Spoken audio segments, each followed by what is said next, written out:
I had never played a single Dead Rising game until about 3 years ago, but even 20 years later, it was easy for me to see why Dead Rising 1 has such a cult following. Honestly, there's just something about combining the tranquil, jazzy mall music with cheesy cinematics and punishing gameplay that makes these games so iconic. Dead Rising reminds you of a time when video games had, I don't know, personality. Almost every game the past 10 years has become soulless corporate slop. Dead Rising brings us back to when games had soul and humor and were also hard as hell. While it never reached the heights of the popularity of Resident Evil, Japanese developer Capcom released Dead Rising in 2006 exclusive to the Xbox 360. The game had terribly cheesy and yet also amazing cinematics, buxom blondes and tits popping out all over the place, incredibly punishing gameplay, and the ability to pick up anything in Willamette Mall and use it as a weapon is still remembered fondly to this day. The game released major sequels in 2010, 2013, and then 2016, with the final one selling so poorly that it caused Capcom Vancouver to go out of business. But that's what we're here to discuss today. Why did Dead Rising die?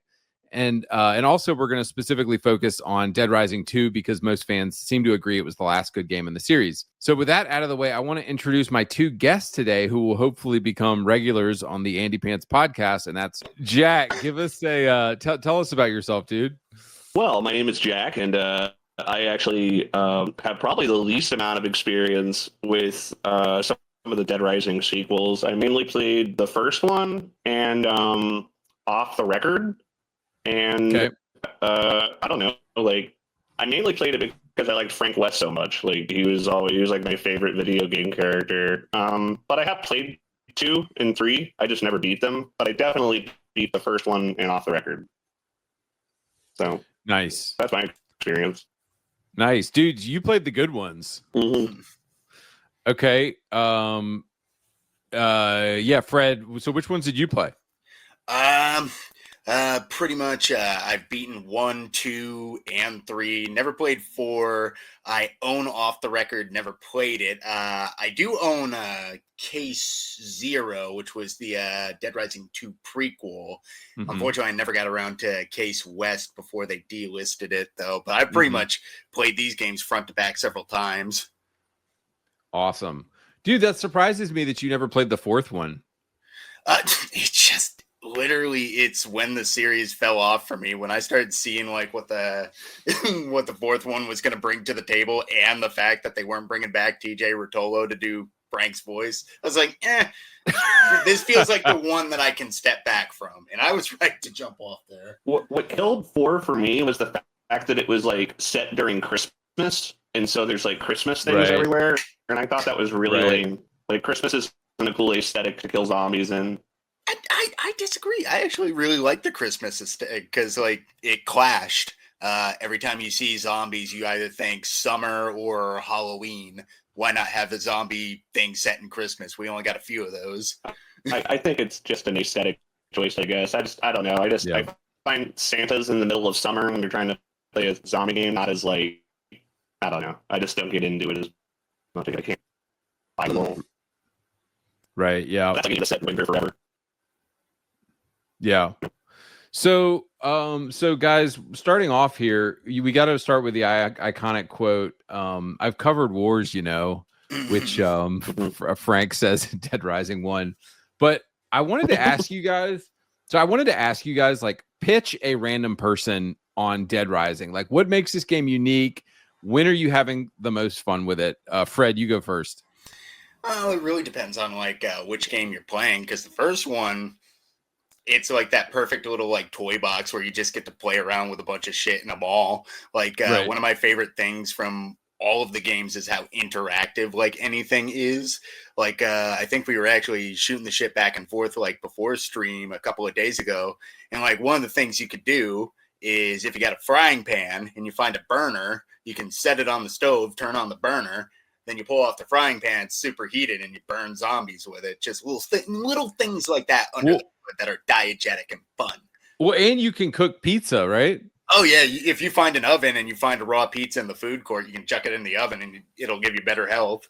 Yeah, dude, there's so much small shit like that they built into this game that I never even knew about.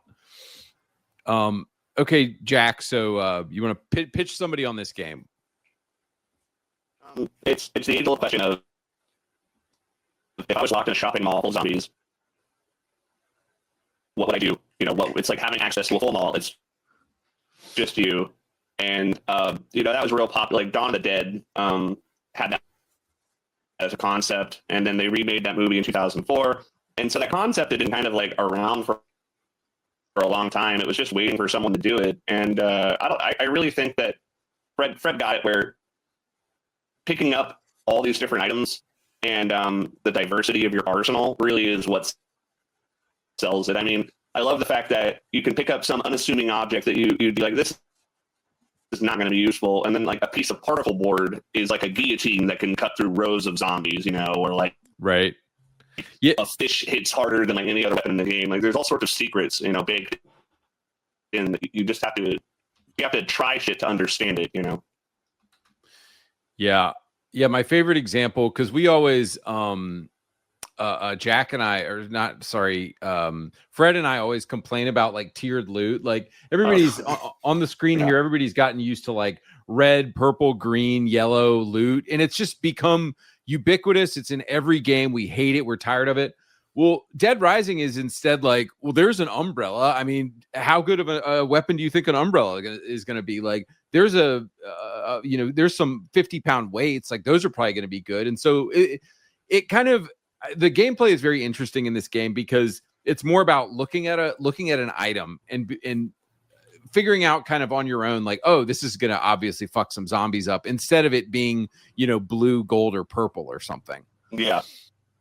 Which is way funner. And like in Dead Rising 1, the huge umbrellas were always my favorite weapon, because you just pick one up. You didn't think that like a big sun umbrella would be useful, but you just pick them up and you can literally just walk anywhere you want, knocking down zombies along the way. Oh yeah. Mm-hmm. Yeah. I think the golf club is really good too, because you can use the golf balls and bounce them off of zombies, and you can like take out 10 zombies with one golf swing if you know what to do. Like, if you aim it right, it's pretty cool. Yeah. Mm-hmm. Oh, okay. Does he do the thing where he just hits him in the head with the golf ball, basically? Yeah, he he reels back and hits a golf ball and just fucking plinks off a bunch of zombies in the crowd. Yeah, it's actually a pretty useful weapon. It's like, it's not a gun, but it kind of works like the guns, so it's interesting. Yeah, same thing with the I think in the first game, like the metal baseball bat. Work differently than the normal wooden one. Like the metal one, you actually just whack off. Poor phrasing. You smack a bunch of balls at the zombies and then you whack off a ball. You just whack off on them. Exactly. I mean, I think there's so many secrets. I don't know as much about Dead Rising 2, but the first game had so many secrets. Like, especially, did you guys ever get into the smoothie making, like putting different ingredients into the blender and getting different potions? I saw that. Yeah. I saw that as an option. There is a lot of like secret potions that you can get that give you pretty bizarre like powers and whatnot. And it's like, I never was able to like get all the combinations. I mean, I'm sure there's only like 10 or 12 because the game was in 2006, but that's so kind of crazy that there's this potion, like added in like a weird potion making like a thing that you can do, and it's completely optional. At no point do you actually have to do it. But it's just there for you to experiment. Is it all replenishing your health, or does it give you different? Some of them, it's like one of them buffs and stuff. Yeah, it's like one of them makes it to where zombies can't grab onto you. One makes it to where if you spit, your spit is like a bullet, so you can actually like spit at zombies and kill them, which is pretty interesting. Dude, there's just so much hidden stuff like that they put into this game. Mm-hmm. Even like one of the things I love is if you knew how to climb up on certain areas, you could find like weapons that were hidden out of view. So you could find like hidden SMGs or katanas and stuff. And I always love when you get into the area with the fountain for the first time. If you jump in the fountain, there's like a Uzi sitting in the middle of it. I love it. Sorry about that, guys. Fucking cat sighted the screen. Oh, great. Getting attacked. That was great timing. She decided to get stuck in the blinds. So well, it fits because Snowflake is currently killing Chuck. Yeah, exactly. It helps. This man is trying I think he's already fucked up. I think he's trying to tame Snowflake, but I think he's done too much damage to her. This was one of the easier boss fights, I thought. Well, the pain in the ass is there's actually a secret to it. Like, if you don't kill the tiger, like after you defeat the fat violent retard, like after you kick his ass and he dies, like you can actually find a bunch of stakes hidden around the casino, and if you feed Snowflake, I do believe it's like 3 of them proper, you'll actually tame them, and you can bring it back to the safe room and give Katie a pet. That's amazing. Oh, dude. It's so hard though, because once you piss off the tiger, you're screwed. Oh, dude. Yeah.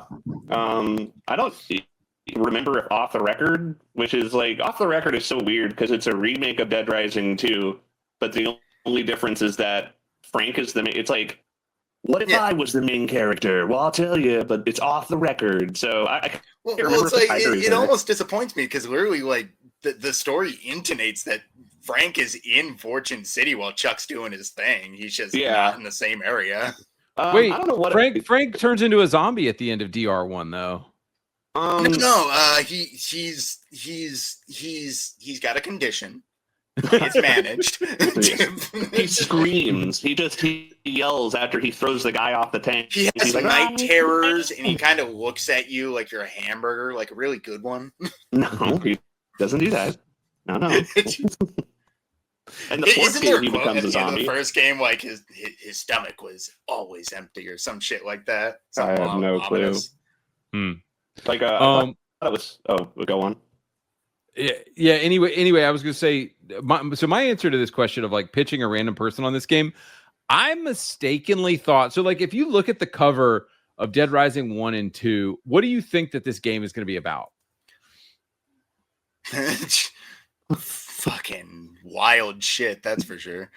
I always love the covers of like Dead Rising games because it would always depict you as absolutely surrounded. Yeah. Right.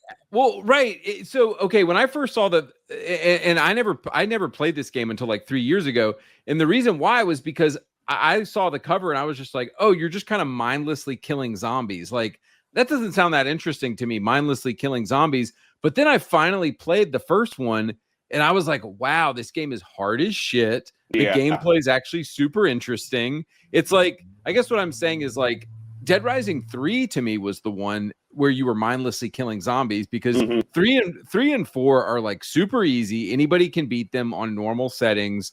And like you're 3 and 4 to me are just about going around and killing zombies as much as you can. And I think that's why those games became boring so quick. But 1 and 2, you have this time schedule that you're on. You have these like hard ass save points. You have these hard ass bosses. Like, dude, I was about to rage quit Dead Rising 2 a couple times fighting the bosses. Like I thought the bosses were just hard in 1. Some of the bosses in 2 are fucking hard as shit.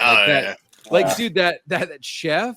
And then the guy with the cartoon character head. Like, God, that guy was Slappy. Slappy is a nightmare. Dude, Slappy was such a pain in the ass, dude. Fuck me. God damn. I remember like beating Antoine just the other day, and that motherfucker, like, he's so fucking annoying. Because the first thing you think, is that the chef? Antoine's the chef? Antoine's the chef. But like the first thing you think coming into the boss fight is like, I gotta stop him from healing every time he runs to the freaking pots. But like he always does that move where he either smacks you or he jumps on top of you, and then you start staying away from him, but then you realize he just constantly has full health. Yeah, and then you just gotta push him down and damage him down. Otherwise, you're not gonna get anywhere in the fight. Right. Yeah.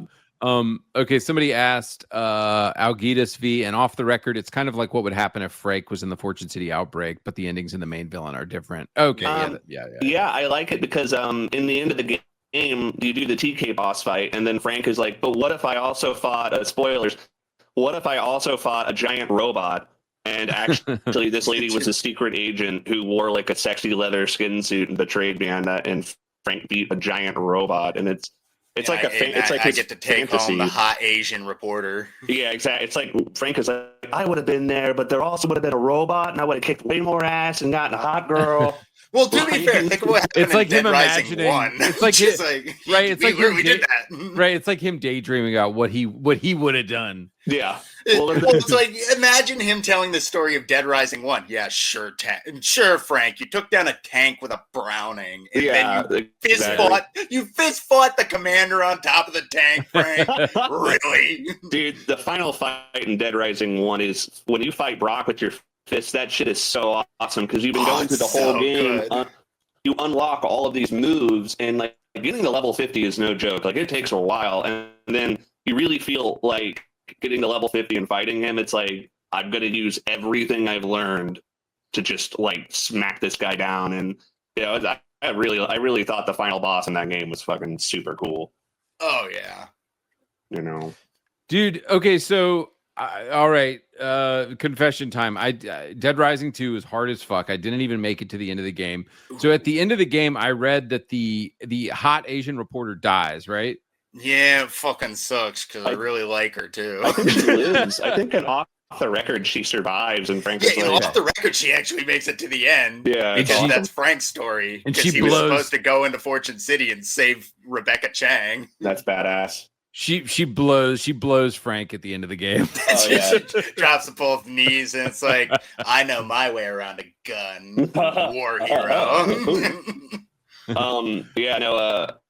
Off the record's great. The only problem I have with off the record is Frank is like 230-pound fat ass. He's so fat. He's so fat in that game, and I don't know if this is true, but I had heard like a rumor that originally he was supposed to like get skinnier as he leveled up, but then they just never put that in the game or something. Let me ask, like, you know how Frank looks in Off the Record, Jack, right? Yeah. But is it just me? Or did they give him like the fucking head of a silverback gorilla? Because his head is way bigger than it was in fucking in Dead Rising 1. It's his hair. I think it's like it makes his head look long and simian-like. Yeah, he does have a pretty big noggin. He does. He looks like a big fat gorilla. Which Frank essentially is. I mean, essentially, like, he definitely puts on some weight. Oh, dude, I see what you're saying. He has a long ass forehead now, dude. Yeah. You right? Yeah. They're probably each time I see him, I literally think he's like fucking Tarzan's dad. Maybe they had to like change his head to fit like the helmets and stuff. He does look like a monkey. He does look like a monkey, dude. Look on the screen here. He's like a Neanderthal. Yeah, he looks like a monkey now. He literally looks like a gorilla. That is so funny. So at the beginning, does he meet Chuck and he's just like, get the fuck out of here? No, so Chuck replaces the motorcycle boss. Yeah, Chuck is actually a crazy guy. You have to fight him. He's a psychopath. He's one of the psychopaths because unfortunately, like Off the Record does Chuck kind of dirty because you want to know the worst part. Katie gets ripped apart by zombies and Off the Record. Yeah, she does. Yeah. Dude, it's so sad. Dude, honestly, I love Chuck. Chuck is probably my favorite character out of all the Dead Rising heroes. And for whatever reason, everybody who works on Dead Rising is like, Chuck's a piece of shit. He cheats on his girlfriends. The only thing he really cares about is his daughter. Like that's a bad thing. Damn him being a father. Hang on, when does Chuck cheat on his girlfriend? Oh shit, that's in 3. Okay. What's funny is I actually wait, 3 didn't have Chuck in it. 3 had overtime mode. He is. Okay. I actually just beat overtime mode today to refresh my memory on it. There's a couple other spoilers about 3 that if you want to know about them, I can get into them. Wait. Yeah. Okay, so now I'm curious how they handle him losing his daughter. So he freaks out. It is Frank just like, oh geez, sorry, I killed your daughter. You explain, Jack. Okay. So Chuck pulls up on a motorcycle, and Frank's like, "Hey, man, what's going on?" And Chuck has like a little baby doll, like rag doll, and I think Frank like accidentally like touches her, and he's like, "Are you trying to hurt my daughter?" And he's like, "Whoa, buddy, I don't want any problem." And then it's like then the fight happens, but essentially like Chuck has a little doll that he's using as his like surrogate daughter, and he kills anybody that touches the doll. I guess it's like I don't. To be fair, Frank rips the leg off of the doll trying to get Chuck back to the fucking safe room. That's awesome. Like, what's even better is like like he's the motorcycle boss fight, right? But he's like ranting and raving to like Frank, like he's been like fighting psychopaths all day, while he's slowly popping the eyes of this zombie right in front of him. And Frank's just standing there, just like, yeah, this guy seems sane. Let's get him back to the safe room. I remember that. It's been a minute. Like, okay. So I'm not gonna lie, guys. Like, sometimes you start thinking it's kind of fun to kill these things. It's not good. Somebody said he looks like Dan Aykroyd. I think he that's does kind of look like Dan Aykroyd. You know, he probably doesn't. I think Dan Aykroyd wouldn't do as good in a zombie apocalypse as Frank, though. Well, do you guys know the origin of why Frank is Frank, though? It's pretty interesting. Why? So, 2 games came out in 2006 by Capcom, and everyone remembers Dead Rising, but nobody ever remembers Lost Planet. And I remember that game. Yeah, I used to play Lost Planet OG all the time, but I digress. Lost Planet had like a sexy Korean guy named Wayne as the main character. Did you think he was sexy? No, I do not. I mean, all Koreans are just default sexy. He's just default sexy. I just can't match up. they had a sexy Korean guy named Wayne, and I guess the people at Capcom are like, we can't have 2 games come out at the same time with 2 sexy protagonists. So you guys gotta uglify Frank a little bit and make him look less. So they literally made him ugly because they wanted to have Wayne stand out.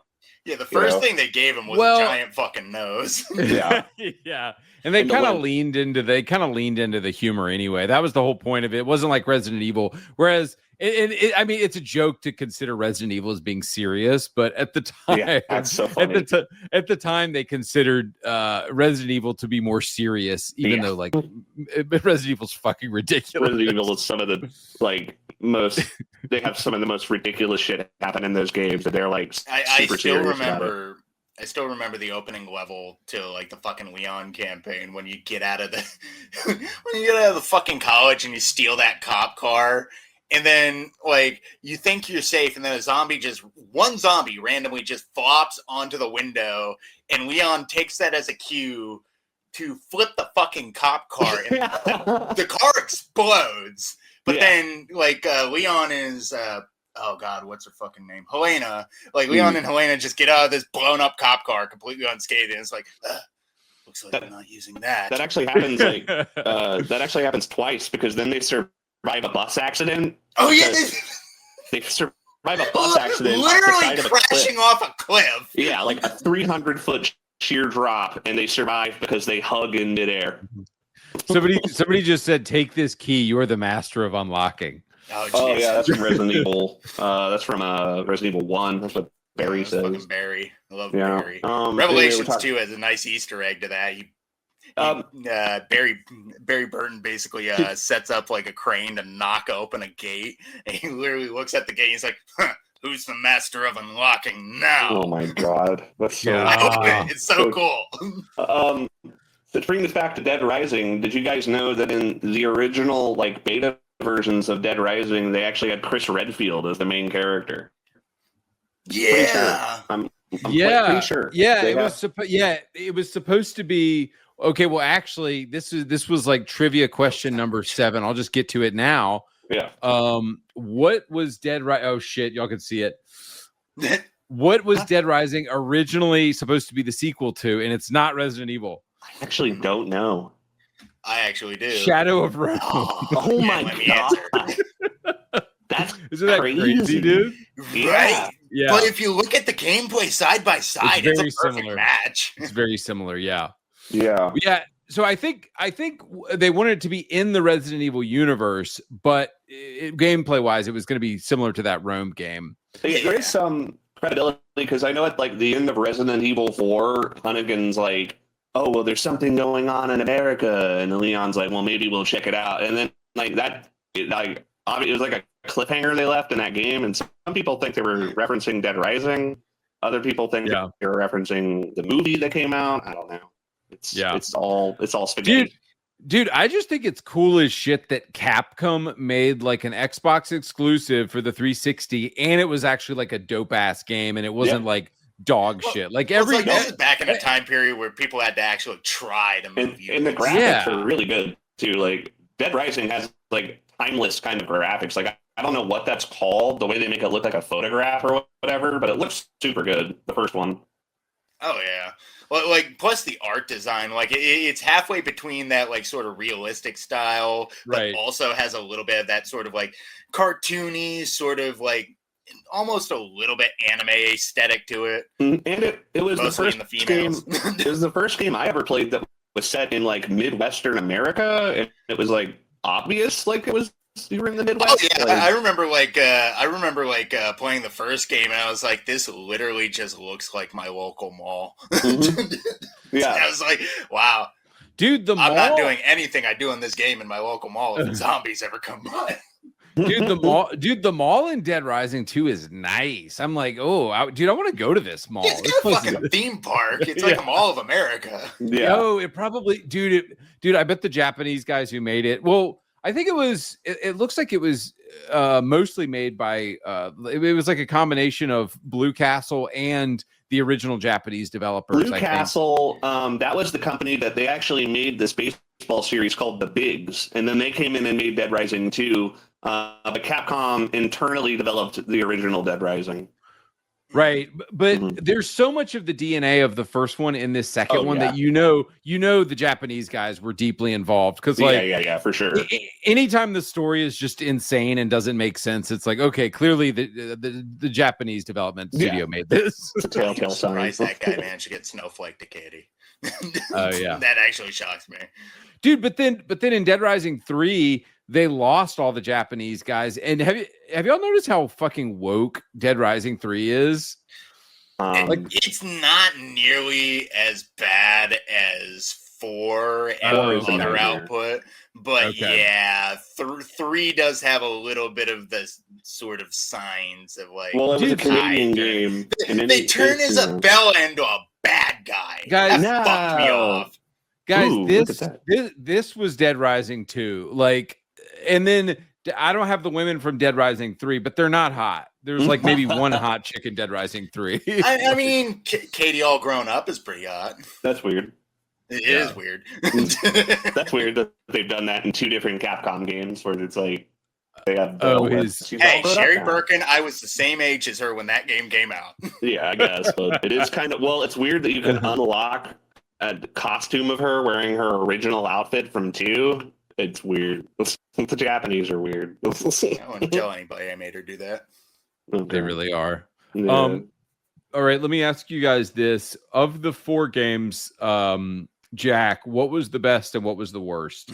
That one's easy. That's easy. Okay, my pick for best, just because it's technologically the best, I would say, is like Off the Record. I really like 1, but Off the Record, you can actually clear out all the zombies, which I like. In 1, they keep but the worst by far, I gotta say, I know it's like not a surprise, it's 4. 4 is I don't even know what by far. Yeah. There's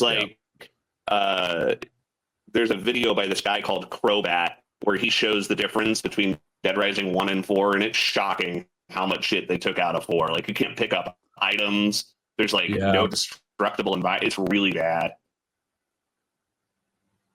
Yeah. What about you, Fred? I'm a huge 2 stan. 2's my personal favorite. I can never not praise that game enough. I played the shit out of that. That's pretty much one of the main games me and my buddies would just play all the time. Is either we just bust through the campaign on co-op or we just fuck around in Terrorist Reality. It's so much fun. But yeah, it's pretty much a no-brainer that the worst is 4. Yeah. Because essentially it's like it's one of those cases where they took all the mistakes from 3 and that's the only thing they brought over to 4. Like it's a very bizarre case of just they learned all the wrong lessons and just fucked up even worse. Yeah. I'm gonna go for my favorite is Dead Rising 1, the Really? OG, because it's a good choice. It is good.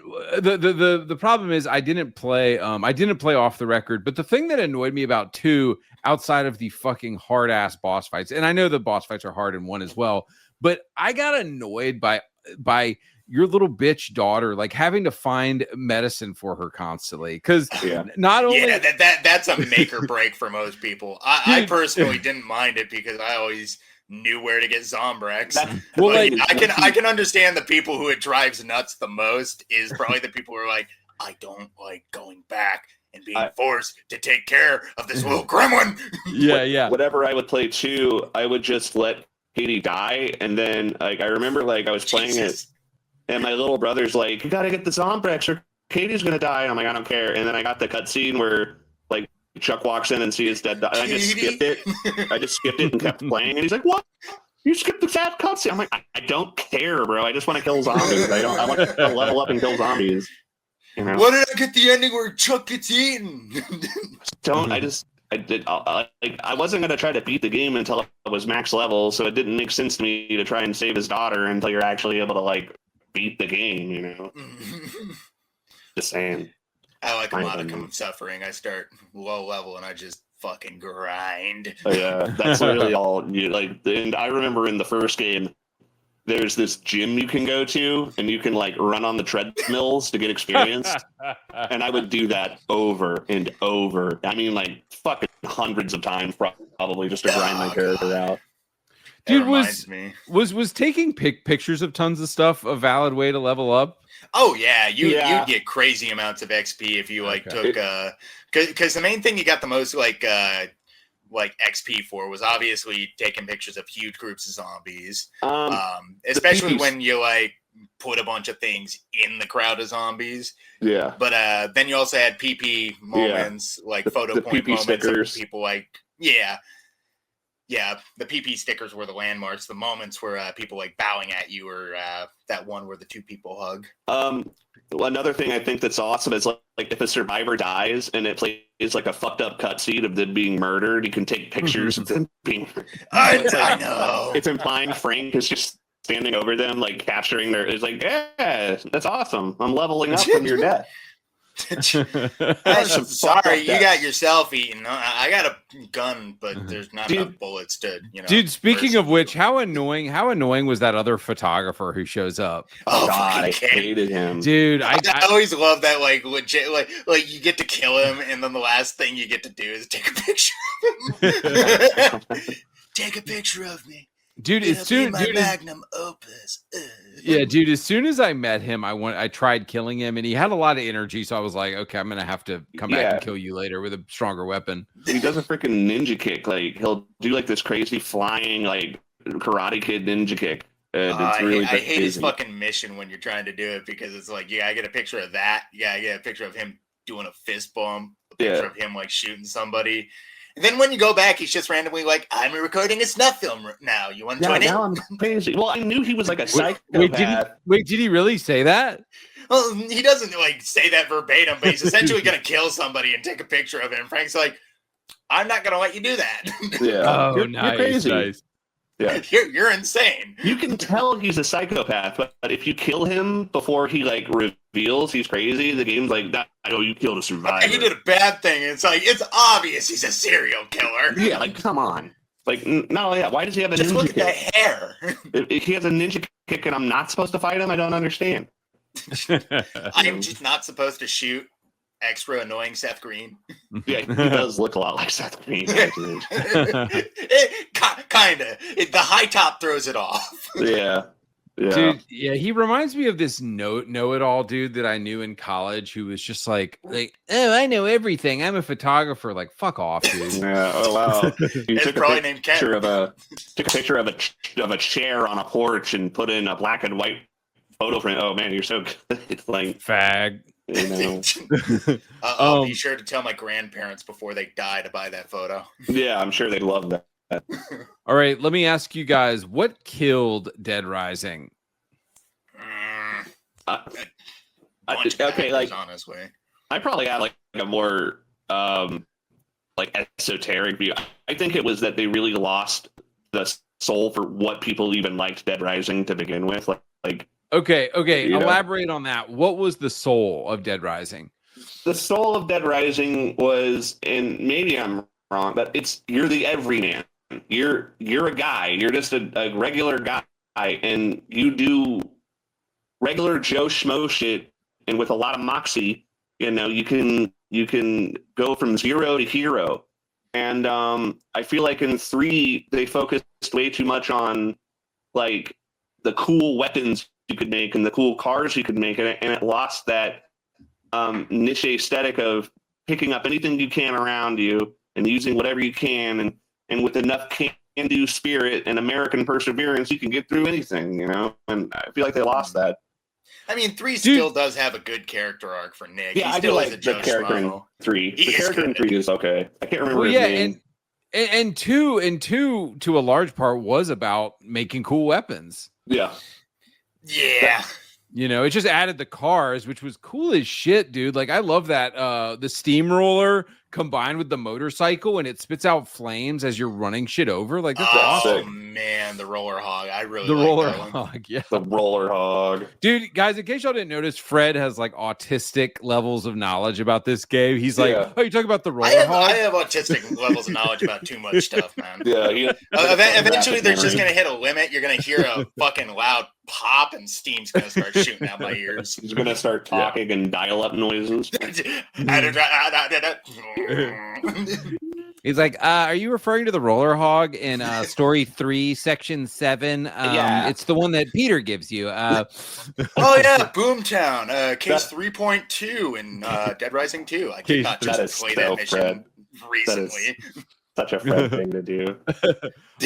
No, but what I was gonna say earlier was, okay, it is a little bit annoying in Dead. Like, I'm not sure how I feel about it. Do y'all feel like the game forces you to waste time? Like, because it'll be like, oh, the next mission is at 7:00, and you're like, okay, well, I got to go stay busy with some stuff now. Do you guys like that, or do you feel like it works? I don't mind it necessarily. It's really all how you manage your time. Because essentially, like, the way I've heard it like explained best is that Dead Rising is a time attack game. It's basically asking you, hey, here's all these objectives. Right. Do you think you can get that done before the next case? If it's no, go ahead and just fucking murder a bunch of zombies. If it's yes, good fucking luck. Right. I don't know about 2, but I know in 1 as well. It's like if you do certain optional stuff, you can cut down on how long it takes you. So it's like, I think if you kill the clown, you can travel through the bathrooms or whatever. Yeah, there's a shortcut in the plaza because you find Otis's fucking coworker. Yeah, and that's totally like I thought that was like optional. Like you can totally completely optional. You can miss him, or he can die before you find the shortcut. But that could help you. Like I remember like using that in order to like help cut down on how long it took to get from one end of the mall. Oh yeah, it completely cuts down the courtyard. The only time it becomes a bitch and a half is when that fat pig bitch cop spawns. Yeah, the giant, gross, fat pig bitch. The giant, fat, bull dyke lesbian cop who is threatening to rape these poor women in this beauty store. I love that if you get all of like the women to follow you or some shit, you get a achievement called Frank the Pimp. Frank the Pimp. It's Frank the Pimp. 2006 was not fucking around, bro. Oh yeah, like, love some of the like fucking achievement names back then. Oh, speaking of which, I gotta mention the most infamous achievement name of all time. In the original Dead Rising, there's a typo on the achievement, and instead of the true ending, it says the pure ending. Nice. And they never patched it. Apparently, like Microsoft said that it would cost them like a ton of money to do it. So the Japanese are like, "Fuck you," then, and so they left it into the game. We're just not gonna do it, dude. Guys, y'all know the 10 chicks I mentioned earlier that have nice racks. Even this old lady Doris has a like. Just on the screen here. Wait, look. Let me go back a little bit. Dude. Oh yeah. Dude, the old lady's got, like... Nice. Oh, nice. Hello, that's good. That's very good. Very good. Nice. I'll give it a 7 out of 10. Well, that's what I kind of mean about the anime aesthetic. They pulled no stops on half the bitches in this game. Oh yeah, dude. I literally just before I hopped on stream, like I was actually playing Dead Rising 2 after I beat 3, and I did one of the side missions to go and get a random survivor off in the middle of nowhere. Well, apparently she got stuck in a tanning bed, so I had to carry this poor broad. Oh, dude, that's the mission where you unlock the fast travel point. Yeah, that one. That's the shortcut one, and I just did that one. But she's like burned head to toe, and I'm like looking at her, and it's like, damn. Yeah, she's not. Yeah, she's not that hot. Yeah, chick who got burned in the tanning bed, not hot. Sunburned bitch, not super great. Sunburned bitch. I know that in the first game you can find like this old lady on the roof, and if you like manage to get the picture up her skirt, it won't count as erotic. It'll give you horror points. It'll be like, ew, no, gross. Like, that's awesome that they took the time to do that. Meanwhile, all you hear Frank say is, fantastic. Yeah. Dude, I just think, fuck, what's his name? Chuck. I think Chuck was just so boring compared to Frank, dude. Yeah. He is a little more like just action dude. But that's kind of the reason I like him so much.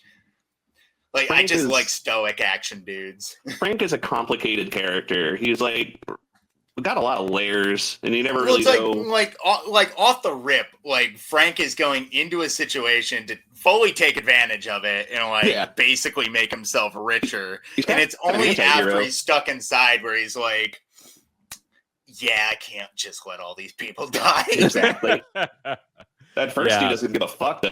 He's like, he runs right up the stairs. He looks back for 5 seconds. And he's like, "Everybody dead? Yep. Okay, I'm gone." Yeah. All right. Let me ask you guys. Okay. So I threw this in here. Gaming in 2010 on the left. These are all Dead Rising 2 girls, and then on the right, gaming in 2025. So I'm sure only Fred has the autistic level of detail to know this. Who can name all of these women? Oh God, I don't even remember the name of the twins. I know them as twins. I know on the right, that's Isabella. Yes. Yeah. That's the Dead Rising remake Isabella model. They did a lot of tender loving care there. Yeah, they made sure to. Oh, they modeled her good. And I know the one on the left is a trick question. That's Stacy Forsythe from Off the Record. No, dude, she's in the original. No, that's the model from Off the Record. They actually changed her character design if you look at it. And it's speaking of fucking autistic knowledge. Dude, speaking of autistic, fuck! You proved he's right. It came through. I couldn't stop it. I couldn't stop myself. That's so funny. Wait. Hang on. I swear. Oh my gosh, dude. Hang on. I swear this is her. Hang on. I'm trying to pull it up. Type in Stacy Forsythe DR2 and then Stacy Forsythe Off the Record. It's a different model. Because what's funny is they changed her character model to have shifty eyes, so Frank could just drop a raw line about her having shifty eyes. Oh, okay. Was this that she had? I swear she had on a green military jacket. She looked like this. Yeah. See. Oh, they just changed the way her eyes look, basically. Yeah, they gave her shifty eyes. made her more Asian. Yeah, they essentially made her look more like a bad guy, so you didn't feel bad about. Well, then I think she dresses in a sexy like leather catsuit. Yeah, she's in like fucking Jill's outfit from the end of 5. Yeah, they like that outfit so much. You're like, we're gonna use this again. Yeah. It's a great outfit. Underworld made cat suits very, very fashionable. Yeah, for like a couple of years where things were good and everything made sense. Things were better when women could fit into cat suits. Like, that's the thing is I don't know. I'll stay on topic. I don't know. Is that sexist? No, I was about to go on a rant, but I'm gonna stay on topic about Dead Rising. No, that is why Israel is not a fucking country. Dude, no, you're right though, 100%. When women could fit into cat suits, like everything was a lot better. Yeah. Well, it's just like Like, dude, it just comes from a time where people more obviously took care of themselves. Well, that's a fucking bold-faced fucking lie. We lied about taking care of ourselves better. No, dude, there's nothing wrong with, like, it's a guy medium. Put hot chicks in your game. Be stupid to not put hot women in your game. Well, it's like, plus at the end of the day, like, it's power fantasies anyway. Like, why would a woman want to see themselves as the lady on the fucking left instead of like, hey, right? I like Martha. She's fun. But okay, she might be fun, but she's not as hot as she's a bit schlubby. They made people come on, buddy. Schlubby in that game. Yeah, she's a bit of a bull dyke, you know. I would say about a 4. Yeah, she's not nearly as bad as if you go back to the images. If you go back to the Google images real quick. Oh, oops.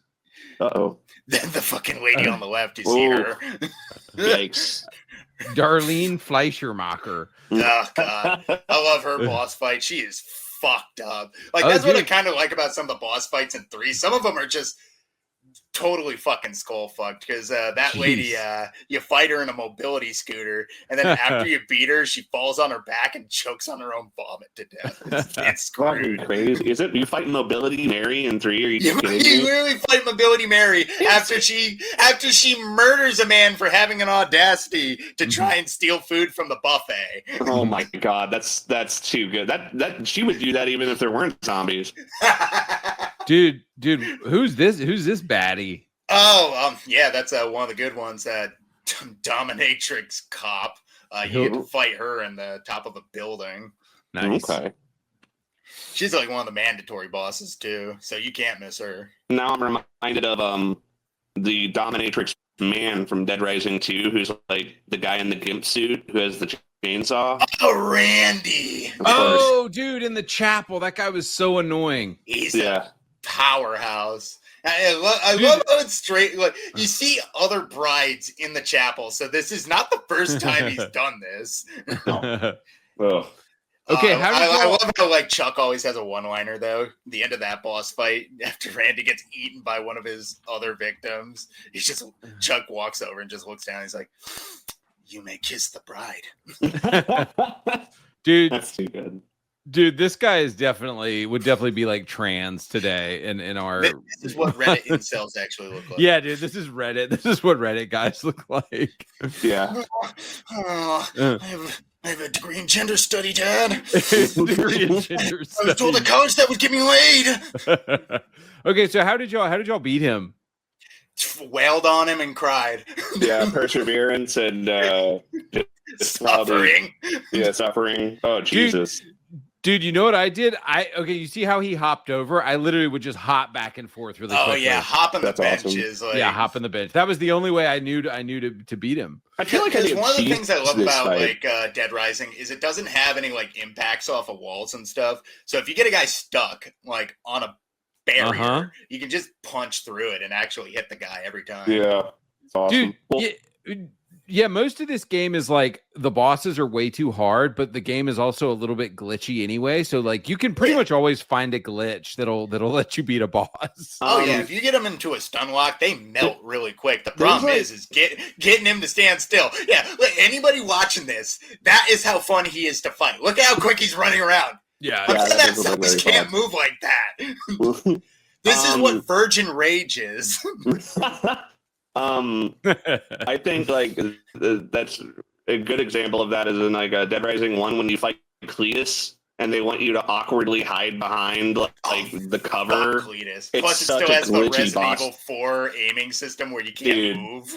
It is one of the glitchiest boss fights, and it's like if you don't get it done, you don't get any guns, and it's really annoying. I stood like I remember like my first time fighting him, I stood behind a magazine rack. That's literally what you waited to do for him to stop shooting at me. Dude, it's ridiculous.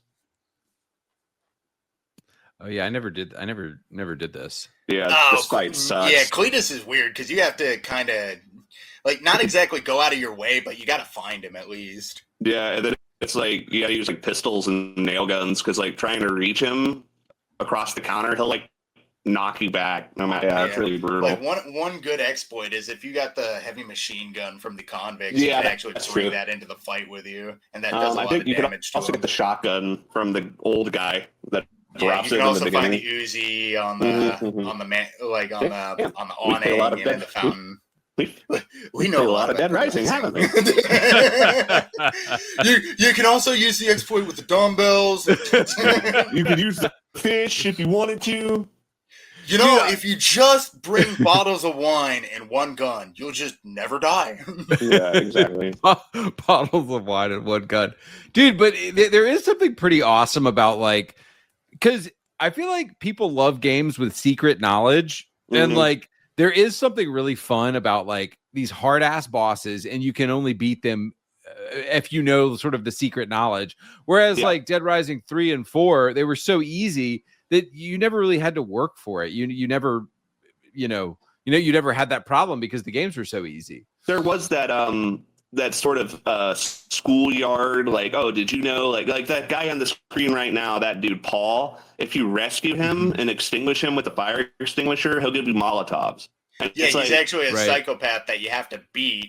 But if you beat him and you have a fire extinguisher, you can put him out and he becomes a survivor. You can bring back to the safe room. And it's like it's stuff like that where you're like, that's not real, that doesn't happen, and then you're like, oh wait, actually my friend wasn't lying, you really can do that. I straight up remember playing the demo and like showing one of my buddies the frying pan trick. And he's like, dude, yeah, I've never played a game that's done that before. And I'm like, now that I think back on it, it's like it's kind of quaint, but like back then it was legit amazing that you could do all these it was things. Dude, it was like GTA. It was like there was stuff like that in GTA back in the day. Like people loved stuff like that. It did legit give me the same feeling of like going in a gym in GTA San Andreas and just making CJ super buff. People forget, or they may not know that, Dead Rising, the first one, it was one of the first games ever that allowed you to just go around and pick up items.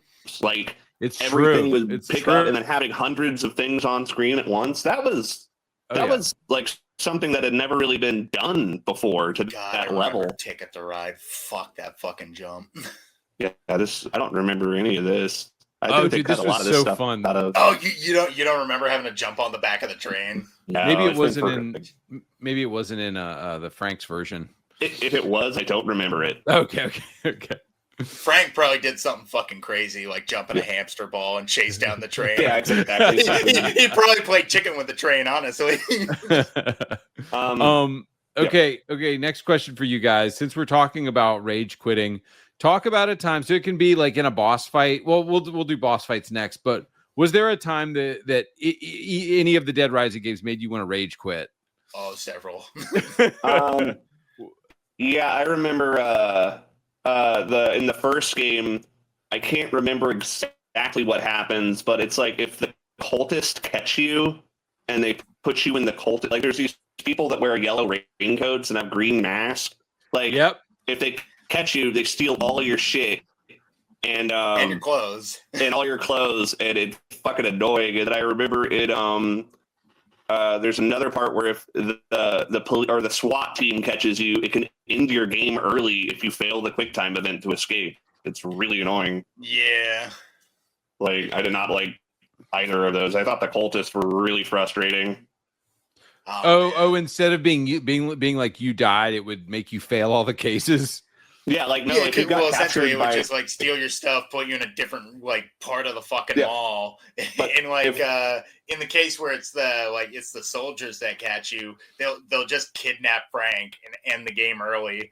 Yeah, you'll literally have your game ended early if the military catches you, which it's not necessarily that. It's like that can happen, and they give you a chance to do a QuickTime event to escape. But if you fuck up that QuickTime event, you got to restart your game.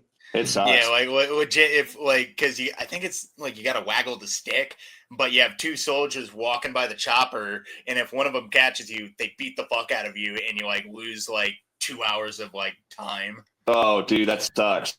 It does suck. Yeah. God. Things that made me want to rage quit though, personally, is like. Oh, hang on, Fred. Before you get into that, can I just point out that like.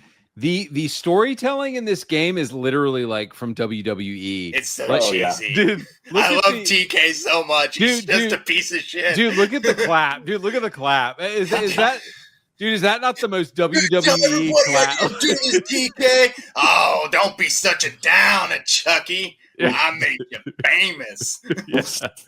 Okay, Fred. So a time that made you want to rage quit? Oh, like me, it's mostly because of my own hubris. Like I always get myself into these situations where I have a conga line of like survivors, and like there always comes a point where my overconfidence gets me, and I run straight through a crowd of zombies and not get grabbed once. And I remember specifically it was the one time where I went to go get.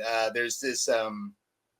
Oh God, it's like in that big open area with a fountain, and you got to save like a fat guy and his buddy who are trapped behind a barricade. Well, I remember removing the barricade. These guys attacked me. I obviously defended myself.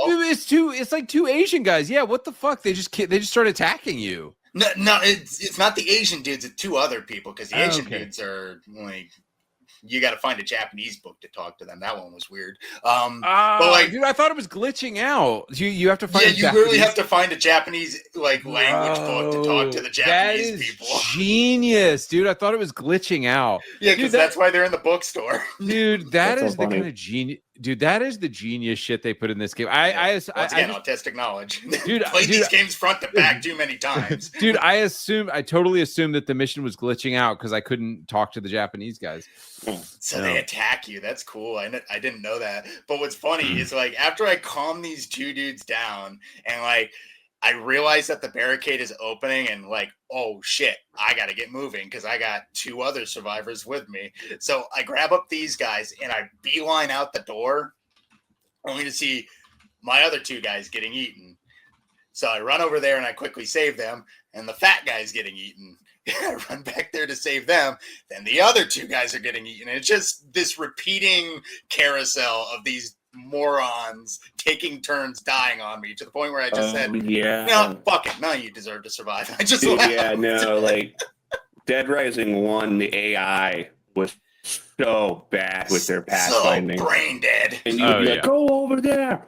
Go over there. No. Like you just go there, else I will kill you. No. Like you're just making Frank yell at them over and over. And it's like misbehaving dogs.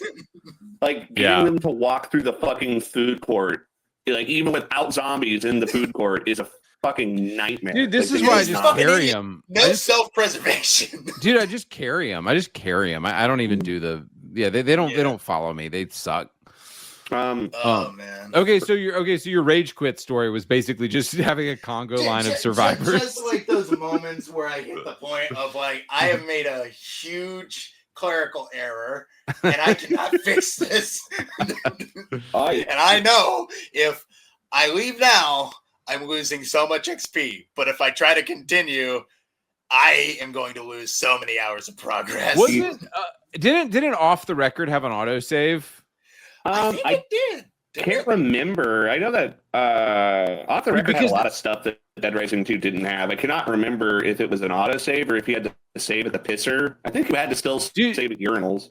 Dude, I feel like the punishing, shitty, annoying save points, I feel like that's like part of Dead Rising. Like you just have to have that. Like it pisses me off so much, but it's so part of the game though. Well, it's like pretty much Dead Rising expects you to plan a route. Anytime you go out into the mall, it's expecting you to be like, okay, right. I need to go here. I need this, and this. How can I most efficiently do this before this time limit runs out? Right. And I also like that, a lot of people will probably point out that, okay, it's annoying because there's no sprint. And yet there were several devices that would allow you to sprint. Like the wheelchair and the trash can that you could push and the smoothie. Yeah, there was stuff that you could push to essentially get a sprint. So, the game gave you ways to sprint. And tons of vehicles around as well. Oh, yeah. Yeah, I really like the From Zero to Hero because it's like you really do feel the difference between like a level 1 character and a level 50 character. I mean, it really is just a huge difference. And I mean, you feel the power. The speed and power alone is just a huge benefit. It's like when you finally unlock like the disembowel in Dead Rising 1 and you can just walk up to a zombie and fucking rip its guts out. I always love the disembowel because you can use it on the soldiers. So I just love imagining like Frank running up and ripping the guts out of a soldier. Yeah. Meanwhile on the radio it's just like, Command, you're not gonna believe what I just. You won't get this. There's a guy ripping out people's guts and doing backflip kickflips, like fucking.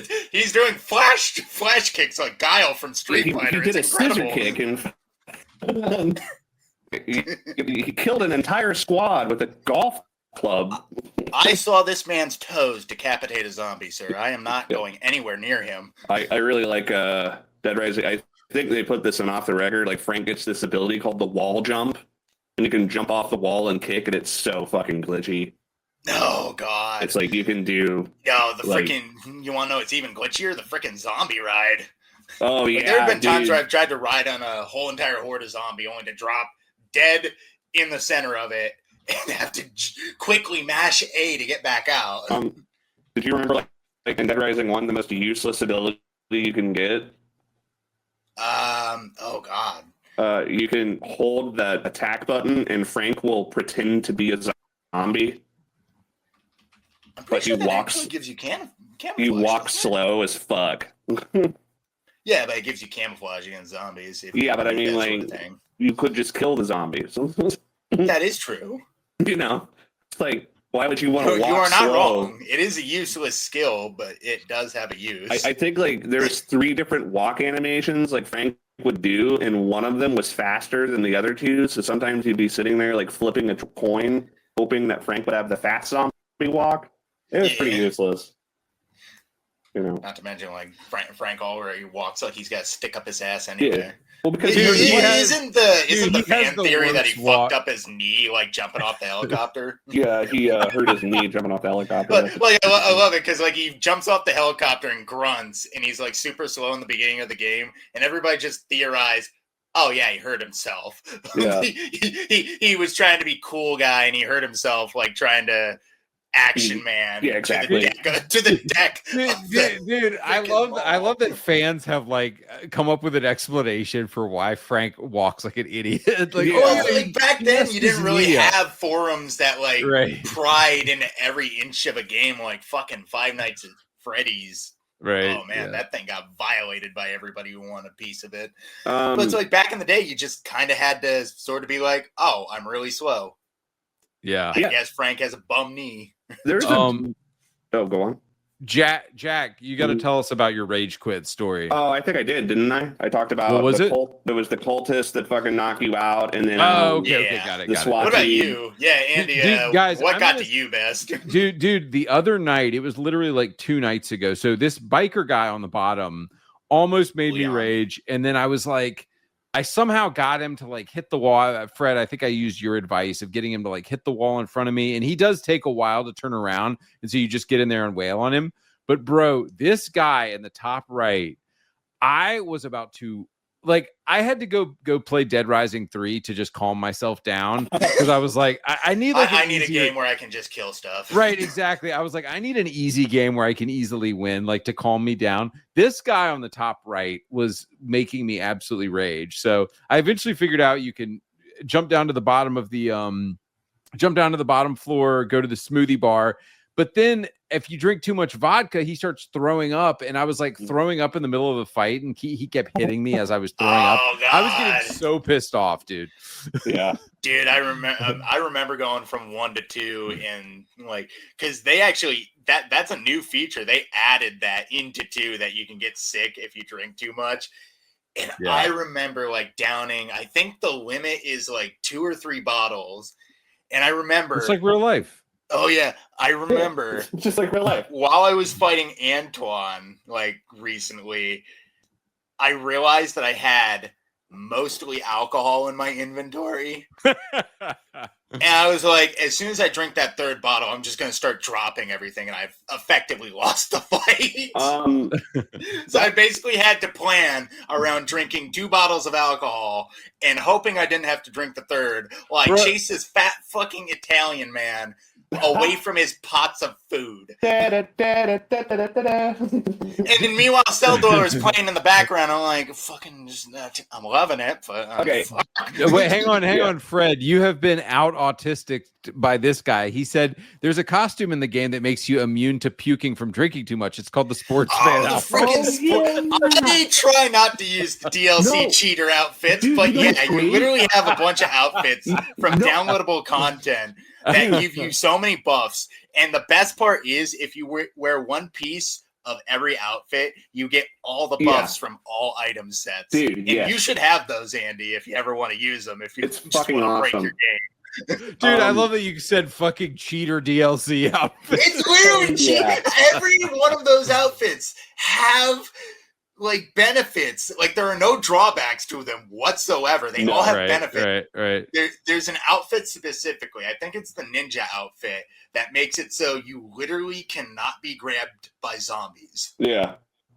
It's fucking crazy. I think the only ones that can grab you are like zombies from later in the game. So you're just cheating. Yeah. It's awesome. I know that off the record, like I'm over here like an off the record fanboy, just being like, oh, by the way, did you know what's cool about off the record? They had hey guys, I'm over here too. They actually had a DLC for off the record that was just called Cheats, and if you paid $5, they let you pull up a cheat menu, and you could literally like put on big head mode and like get like unbreakable weapons, and like I think you could get like super fast, like super strength. It was really cool. Yeah. Like they let you literally pay money to get cheat codes, which I knew that was a sign. That's factored into the Xbox One version. Yeah, it probably is. What I will say, like something that 2 didn't have that 1 did have that I really liked was how at night the lights would shut off and the music would stop and all the zombies. It would be like really scary during the nighttime. It would get so dark. And they would get harder. They would get stronger, wouldn't they? Yeah. The zombies always get stronger at night. And then the maggots would come out of them, like the weird glowy maggots would like attack you. Dude, there's actually a story I specifically remember from when I was like a little kid playing when I finally got my full game copy of Dead Rising. I popped it in. I got to the first night. All the zombies' eyes went red. I turned off the game and I didn't play it for a whole month. Oh yeah, dude, I was like, they're evil.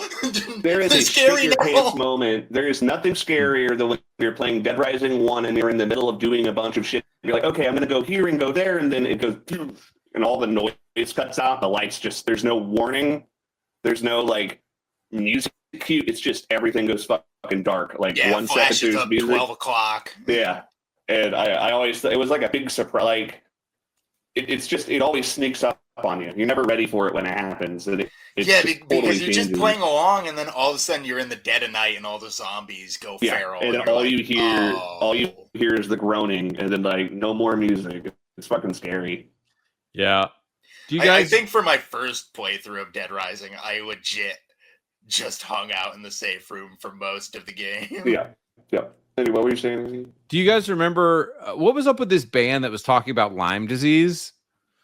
Oh, I think that's just their lyrics, or I think that might be their band name. I don't fucking know. They're supposed to be like some new metal, like Evanescence / Black Veil Brides band. Great. Nice. Yeah, that sounds super cool. It is super cool. Okay, what was either your worst or best boss fight in the game, in any of the games? I know mine right off the bat. My favorite boss fight for sure. Okay, go. Cliff. Oh, Cliff is a really good Cliff is really, or Brock, but Cliff and Brock, because Cliff is such a fucking cool character. Yeah. And he's like, I'll kill you commie bastards. He's just not. Oh, dude, that's the guy who they edited out of the remaster. Yeah. Well, they didn't edit him. They didn't edit him out. They just changed his dialogue for literally no reason. But they did edit out the butcher, and they were like, they changed him from a fat Chinese dude to like a fat white dude. But he still has like a Chinese accent. No, I think he's got like an English accent. Oh, well, I thought he had like a fat guy like, oh, Giant white guy making, oh, very good. you dishonor my family. Dude, Dude, you're from Chicago. Yeah, you're from Chicago. I always thought that was kind of a bit of a plot hole in the first game where it's like Carlito's this badass martial arts having motherfucker that can he fights you with a P90, a Barrett 50 cal, a fucking Uzi. He could do like chases you around the fucking whole entire mall with all these guns. Fat giant fucking Chinese man is his kryptonite. Yeah, that's what gets him. Is the fat Chinese guy? Some guy who's a little too hungry. That's what gets Carlito. Yeah. To be fair, he's been shot to pieces by both Brad and Frank several times at this point. I would have loved to have seen like that moment where Carlito realized, oh man, I'm gonna die. It's like I love that the first image you get when you go to save Carlito is just his dumbass getting dragged by the feet by this giant fat man. Yeah. And like the first thought is like, oh. Isn't that? Do I have to save him? Isn't that boss battle time too? If you fuck it up on your first try. If you take too long, he falls into the meat grinder. How do I know? I saw him fall into the meat grinder my first time I tried to do that fight. That reminds me of this. Totally reminds me of that amazing glitch in the first game where you get the commando outfit by shooting every gun out of a machine or shooting every bullet out of a machine gun without missing. And it's really difficult to do that. Holy crap. But if you go to the meat locker and you shoot one of the pieces of meat hanging from the thing, it'll give you the achievement. You get the outfit. It's like a great fucking exploit. That's like that schoolyard shit, It's like, did you know if you shoot the machine gun at the piece of meat, you get the Did you know gaming? Did you know gaming? Dude, I feel like that's the kind of stuff in games that it's almost like game makers didn't realize how much fans cared about that stuff because it's mostly because these developers used to care about that sort of stuff. That's what made these games good because they were like, how is this going to be fun for the player? And that right.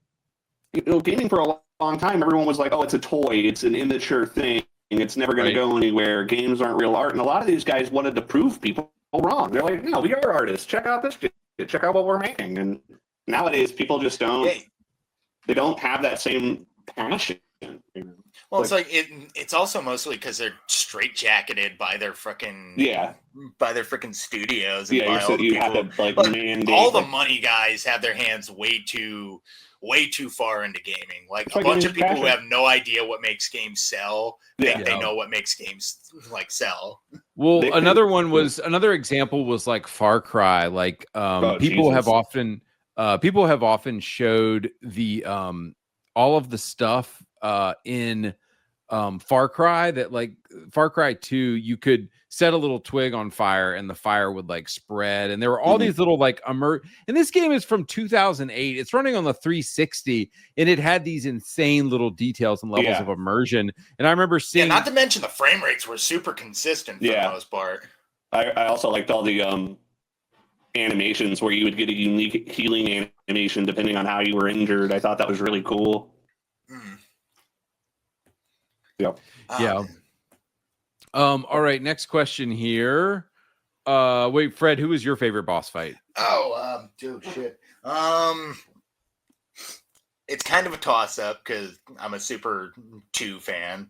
I really like the TK boss fight at the end of Overtime in 2. Just because like there's a lot of stuff going on. There's fireworks going off. You gotta keep turning a crank, otherwise like Katie and Stacy will fall into a horde of zombies. Oh my gosh. It's super fun, but it's pretty much a toss-up between the end fight with TK in Overtime mode and the end fight with Brock in Overtime mode. Because there's just something about like there's nothing cooler than you're just regular dude Joe Schmo and you got this crack Death Squad leader looking at you like you're nothing, and you kick his ass. Yeah, it's like you kick his ass. It's like I said, like it's that perseverance that I can do this. I'm the fucking hero. Like it's like something about that. I love the lead up to the boss fight because it's so obvious. Brock gives little to no shits about every word out of Frank's mouth to the point you can almost like hear in his voice that he's actively ignoring everything Frank says, and then he just gets his comeuppance at the end. Yeah. Even though Frank is infected and he's trapped in the middle of a horde. Dude, I never got to this part. Is this like the YMCA guys? What's going on here? The guy actually picked up 2 different sets of survivors. He picked up a band and he picked up construction members in the middle of the unfinished part of the casino. Okay, got it. Autistic knowledge. Do you speaking of autistic knowledge, Fred, when you would originally on the Xbox 360, the original game from 2006, when you would fail, would it not tell you that you had failed or something? Specifically, the only time it would ever tell you have full on fucked up is if you fail one of the cases. Yeah, usually if it's a side mission, it'll just disappear. It's like, oh, you missed that one. Yeah. Okay, so if you failed in the original game, it would not let you progress any further. It would end the game. Not true. It did let you progress further. So no matter if you fail a case or if your story's just done, it'll still let you play out the remaining time until the helicopter arrives. And if you actually make it to the time the helicopter arrives, I think you get one of the lesser endings. I think it's ending B or C, where you basically get out on the chopper with your buddy who drops you off. Right. Yeah, I always like I said, that's why I wouldn't save Katie when I played Dead Rising 2, because I didn't care about the story until I was high enough level to do it. So I just let her die and just keep playing. I'd be like, yeah, I'm just going to keep killing shit. You know? Yeah.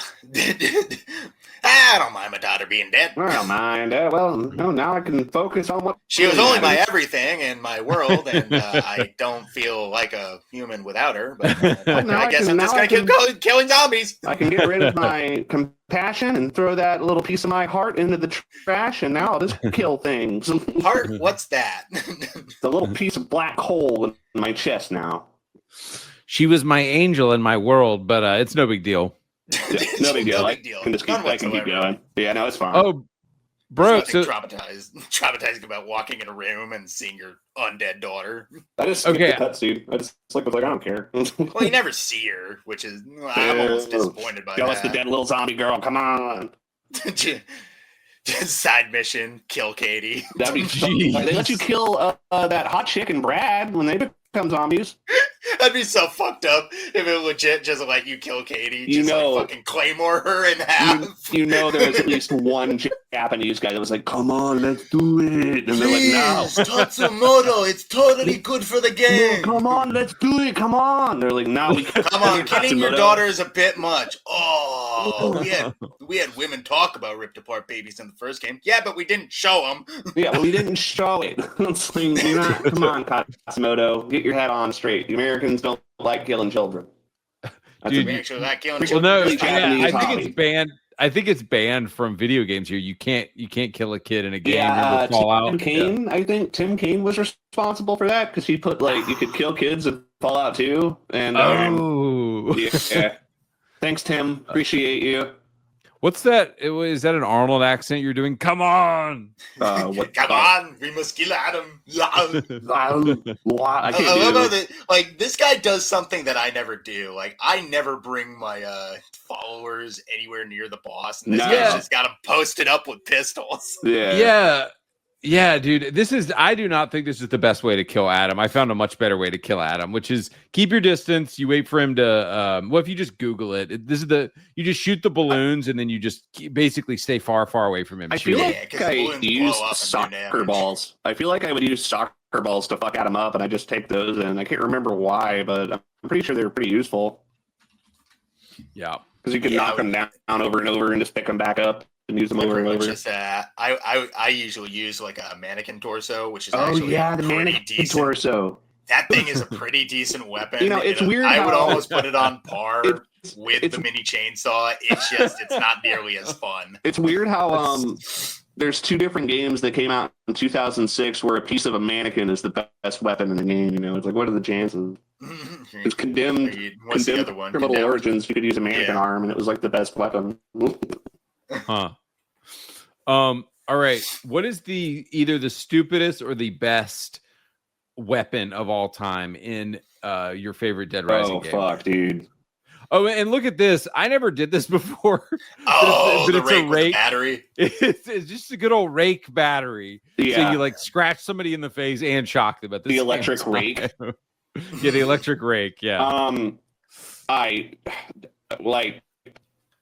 This is probably like fucking lame of me to say. Like, out of combo weapons, I really love the wheelchair with guns on it just because of the implication.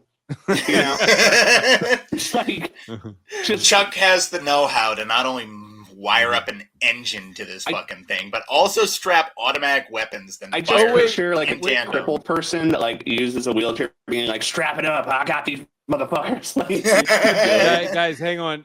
Look at when the clown dies. This is like one of the best deaths ever. Yeah, he just falls on the chainsaw. His voice like becomes all robot. I thought he was a robot when I first played it. He was like, because he's like, it's weird. Yeah. Anyway, what were you saying, Jack? Okay, like the in Dead Rising, the fucking wheelchair with guns on it is really just. I said I also think the minigun firework launcher thing you can get, where it's like pipes turned into a minigun and you shoot rockets out of it. That shit's awesome. And then there's also this like really secret thing you can get where it's like you have to make a combo weapon that's like an electric gun, and then if you combine it with a lightsaber, it'll turn it into like this fucking super crazy like plasma gun or something. That was really cool. And Dead Rising 1, my favorite weapon is the Mega Buster, hands down. Yeah. The Mega Buster in Dead Rising 1 was awesome. What was the if you kill... Oh, you can unlock Mega Man's Mega Buster in Dead Rising 1. Yeah, you have to kill like 56,000. You have to kill the population of the Willamette, and then you'll get the Mega Buster from Mega Man. You have to kill every single person in the town. Yeah, you have to say at the beginning, they're like, Willamette, Colorado, 56,730 or some shit, and you have to kill... Identifying landmarks? Jack shit. Yeah, and then I remember for a while you would find, it's like, I think a Prototype had that same achievement where it's like in Prototype 1, if you killed the Willamette population, the game would like give you an achievement for that. I think Gears of War may have had one like that too. Oh yeah, Gears 2. Yeah, they made like the Prototype made a direct reference to Dead Rising though, which I always thought that was really cool. But killing 57,000 people in Prototype is fucking impossible. So that game is dude, we need to do a Prototype episode. I love that Prototype game. is sick. I gotta play Prototype. The second game is not as good as the first game though. Is it because you're a black character? No, racist. Actually, most of my because favorite... you're a lame black character. Yeah, that's the worst part. Also, this is in the time where black characters actually were cool. Yeah. No, like most of my favorite video game, like fiction, like I have a lot of black characters I think are awesome. But no, I think it was in Prototype 2. They took away a lot of the powers you could get in the first game, so you couldn't do Predator vision anymore, like the Predator. You couldn't like turn yourself into armor, like a Warframe. They took out a lot of what made the original fun. Yeah, dude. Everybody knows the second game has to be more OP than the first game. If you're working backwards, working backwards, like that's not good. I mean, like in a thematic sense, I get why they did it because they were trying to show the difference between like the dude in 2 and Alex Mercer from 1. But yeah, I do admit it is kind of lame that they didn't at least differentiate him a little more. Like the most they gave him was the shield power. And now he also had the sticky power. You could like throw out balls of tentacles that would like shoot out. I can't remember. Oh, I didn't know you could do that. Remember, it was like your hands would shoot out tentacles or something. It was like a magnet. It was weird. It reminded me of like something from like Red Faction, like Gorilla. It was like a weird kind of a gimmick physics power you could get. But yeah, anyway, that's Prototype. What else is there to? I'm sure Andy got any more questions. Yeah, dude. Okay, so wait, did everybody say? I was also going to ask you guys. I was going to ask you guys, what is another? I mean, there's several. Can y'all think of another Mega Man thing that they do? On the watch. The watch has Mega Man written on it. There's a movie advertisement for it. In the first game, you can see like they're like Mega Man the movie, And yeah, on Frank's watch it says Mega Man. If you like look really close. Yeah, they always have like little references like Dude, that in each of the games. Dude, and another thing I thought of was pretty much after every boss fight, you get their power, which is exactly what they do in Mega Man. Yeah, that's actually funny. I never thought of it like that. That's really clever. Yeah. Dude, Capcom's like obviously, 3 and 4 sucked, but like Capcom's game design is like the Japanese guys, not the American guys because they were sucked at it, but the Japanese guys, like their game design is freaking solid. Yeah. But Fred, you were gonna say your what is your favorite weapon? Favorite weapon, Freedom Bear. Freedom Bear. Oh yeah. You strap the talking bear with a light machine gun, and you just drop him in the middle of a room, and he just lights up a crowd. You don't just shut it off. I like that it's implying it's Rambo. It's a bear Rambo, and it's like it's that's so fun. That's in such poor taste. I don't care. I love him. He's stuck full of PTSD. You don't know. He wasn't just he's the softest, snuggliest, most cuddliest soldier there is. They just forgot to put a heart in him. You don't just tell me to stop snuggling. Just shut it off. I'll stuff you full of lead. Dude, I never got this one. Oh, there he goes. Freedom Bear is fucking sick. Yeah. Doesn't he say something about communist? I think he says some stuff like I probably said some something like lines laced with violence. I thought he said like die. I know that Liberty Crime does, but death is a preferable alternative to communism. What is it? Democracy is non-negotiable. I just love that they added the little touch that he throws nukes like footballs. That's beautiful. Anyway, so Freedom Bear is your favorite weapon, huh? I love Freedom Bear. That's a good choice. All right. Next question I wanted to ask y'all was: is killing a massive group of zombies played out as a concept in video games? I don't think so.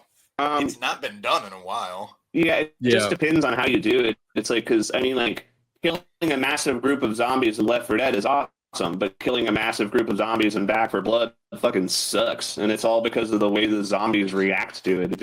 It really depends on the zombies, Yeah. There's a lot different like feeling when you like smack somebody with something in Dead Rising or like shoot a zombie in Left 4 Dead and a piece of them flies off. I like that the zombies. She just kind of walking at you.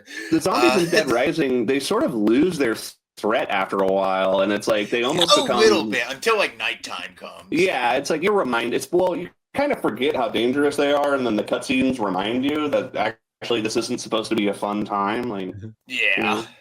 Dude, but then to bring it back to Back 4 Blood for a sec, like all the zombies in that, you shoot them and they just fall over like it's ragdoll. Whereas in Left 4 Dead 2, if you shoot a zombie, it'll literally like grab the spot you shot and then run a couple more steps before realizing it's dead and then falling over. It's like it's like what happens if you actually like shoot something. It's crazy. Guys, just to remind you all how pervy Japanese guys are, just watch what's happening on screen here. Watch this. Panty pictures. Oh, no way. That's so fucking goddamn it. She's just crying in the middle of the room, and Frank's like, he's like, ooh, erotic. Erotic. Nice. Fantastic. Hey, did somebody just take a picture? No. Yeah, I did. I'm a piece of shit.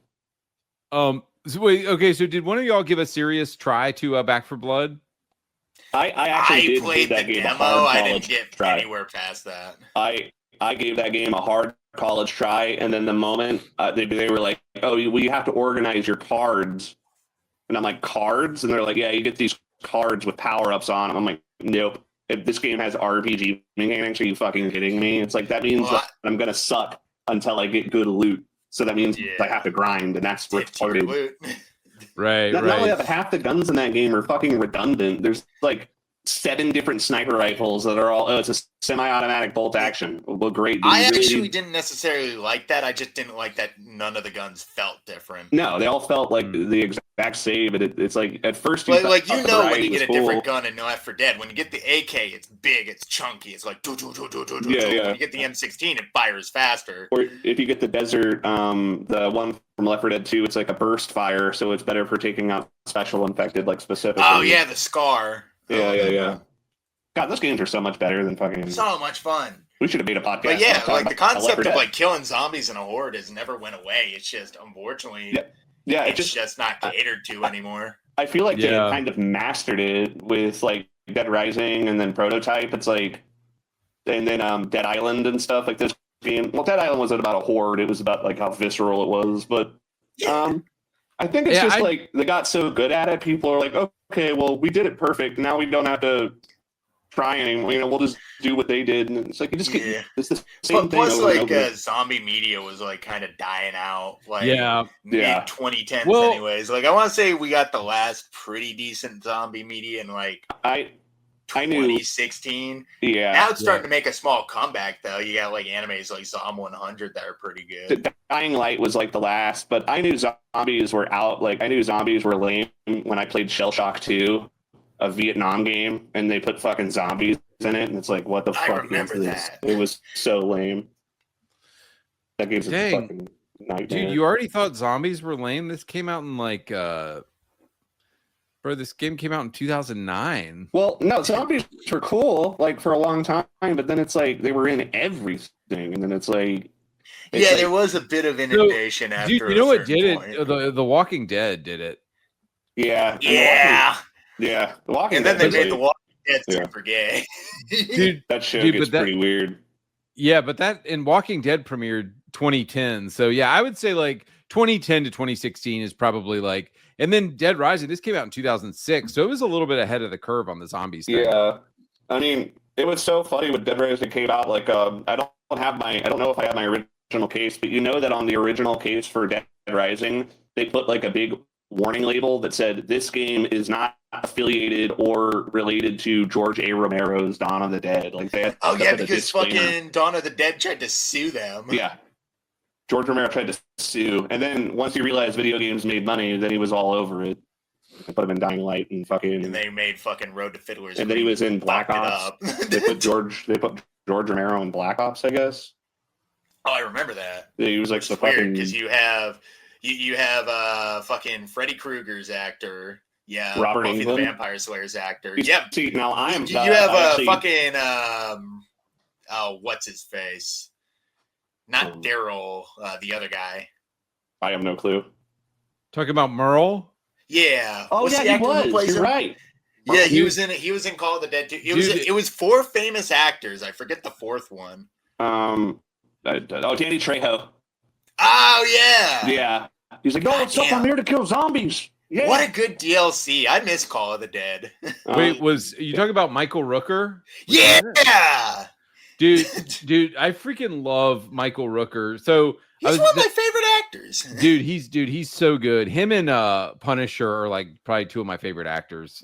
I remember him. You remember Sylvester Stallone Cliffhanger? Oh yeah, dude, I love that. Remember throughout the whole entire movie, like Michael Rooker just shits on him the entire time because essentially, I think it's his sister that like Stallone drops into the gorge too. Nice, dude. I forgot he was in fucking Cliffhanger. He was in this really weird movie called Super, where like he's like Kevin Bacon's underling, and then he gets his head smashed in by Dwight from The Office. Wait, what movie? It's called Super. It's a really weird movie. It's got Ellen Page in it before she like tried to become a man. It's really weird. It's oh yeah, dude. Yeah. This is one of these like he was so popular on The Office. They were like, oh, we'll definitely give him a movie, and it sucked. Yeah. No, he fucked. I mean, Super's ending is pretty good, but the rest of the film, I think it's really mean spirited and pretentious, if you ask my honest opinion. But I like the ending. Dude, the thing, he is really pretentious, or he was pretentious for a while, because in interviews he would refuse to talk about The Office, and that is such a douchey thing. It's like, dude, just talk about The Office, man. Like Stanley, Leslie, Hudson, all those characters, everybody. We just want to hear your role in The Office, and he was so. That's what the guy from fucking Grand Theft Auto 5 did that played Trevor. He's like, oh yeah, Trevor's a cartoon character. I don't care about GTA 5. I don't know why people like it so much. It's like, dude. But the great thing is on every video, the comments are, "No, that's the most Trevor thing to say." Trevor's a contrarian hipster. right, exactly. So he like can't get away from. Ironically, he's being the character by saying that shit. Yeah, exactly. Well, he was in like Better Call Saul, and he literally was just Trevor. Like he just played Trevor. He was essentially the same fucking character. Yeah. He was in The Walking Dead too, and he played Trevor. He played Trevor. Liking that role. He sure keeps acting the exact same at everything he's in. He's like, I'm just being myself. It just happens to be Trevor. I'm not. Yeah. Dude, look how different Michael Rooker looks with hair. How young he is. Oh my god. Dude, we watched this movie recently. The opening scene where his wife falls off the mountain is like some of the most intense cinema you've ever watched. Because like you're watching Stallone, and it's like there's no way he's not gonna save the girl. Right. oh, and then this guy's like smiling the whole time. It's weird. Yeah, that's the bad guy. Yeah, the bad guy. You can tell he's bad because he has that sardonic grin, you know. Plus, he's got that bleach blonde hair that they always gave bad guys in movies. Yeah, the 80s, like fucking who is that one guy from the 80s that sang that Rebel Yell song? He fucking had that haircut. Oh god. I can't remember his Billy Idol? Billy Idol? It is Billy Idol. Yeah, they had the Billy Idol like blonde hair. Oh man, good times. All right, let me ask you guys, does Chuck deserve the hate he gets for this role? Okay, I don't think so, but like Chuck's a love it or hate it kind of character. Yeah, and the problem is like you got to compare Chuck to fucking Frank West. Dude, that's like comparing a nerd to a football player. Dude, look how retarded. Look at his run on the screen right now. Like that run is so retarded. No, it's good. It's because he hit his leg when he fell off the helicopter. It's also because it's goofy because he's like really hunched forward. Like it almost looks like Frank not only has a bum knee but a bad back. Yeah, they talk about like there's actually at the end of the case or off the record there's a rap song, and like some of the lyrics are talking about how like Frank has like fucking back problems and he's traveling. Like that's super cool. Wait, what did you say earlier? What did you say? Hip dysplasia? Yeah, he has hip dysplasia. he accidentally slipped his sacroiliac. What is brutal carpal tunnel in both wrists? Yeah, he's just from the repetitive swinging motions. Yeah. I think I'm pretty sure in Dead Rising 1, if you like pick shit up and throw it, doesn't he like grab his back, or am I misremembering that? It'd be like, ah. I think he grabs his back if you fall off of something. Yeah, it's funny. He's like, oh shit. Ah, fuck. Ah. Oh, okay. So there is one thing about Dead Rising 1 that I noticed, and I want your guys' opinion on it. Okay. So in Dead Rising 1, there is one zombie in the game that will carry a knife on him no matter what. It is this one zombie that's always carrying a knife. It's the same model, but it's a black guy. It's a certain kind? It's a black guy. Oh, no. It's the only black guy zombie in the game, and he's always carrying a knife. So what's your guys' thoughts on that? Did they do it on purpose? Was it just a coincidence that they gave the black zombie a knife? I mean, it could be a coincidence. Hashtag racist Japanese developer. Hashtag racist rising. Cancel Capcom. Yeah, we need to get them for what they did for Resident Evil 5. Yeah, they got rid of all the black people in Resident Evil 5, so to spite everyone, they put a black guy with a knife. And a yellow shirt. And a yellow shirt. Oh, dude, I wanted to ask you guys earlier, did anybody play World War Z? I played World War Z. I actually liked World War Z. Yeah, I thought it was pretty good. I would say is a pretty good Left 4 Dead clone, which is I really ironic because it's a third-person game. I really like my favorite character. I thought the fucking fat Mexican guy that was like an ex-Cholo. I really liked his story. I thought he was cool. Yeah, I love the missions where you go to Japan. Dude, I remember we played that and we like got to the end and we were both using chainsaws to like stop the zombie. It was fucking crazy. That game was intense. Oh man, that's a game that we could play together if we all want it. If it's still on fucking Lane Pass, on Ad Pass. Yeah. Oh my gosh. Yeah, dude. Wait. What were y'all talking about? World War Z? Yeah, World War Z. It's a pretty good game. I like what I played of it. So wait, is it? I just thought it was a Left 4 Dead clone. Does it actually have like a story? Each of the characters has their own like backstory where you can like learn their origin, and then each of the origins. You know how like Left 4 Dead would kind of tell you the story like throughout the missions, like in bits and pieces. Yeah. Basically, every like subsect of missions has a different group of 4 characters that you kind of go through their story. Yeah. Okay. It's actually really neat. I like the way they set it up and everything. Okay, so it's better than the cutscenes. It's better than Back 4 Blood. It's better than Back 4 Blood. That's all you need to know. Okay. True, but at the same time, how different can you make them now?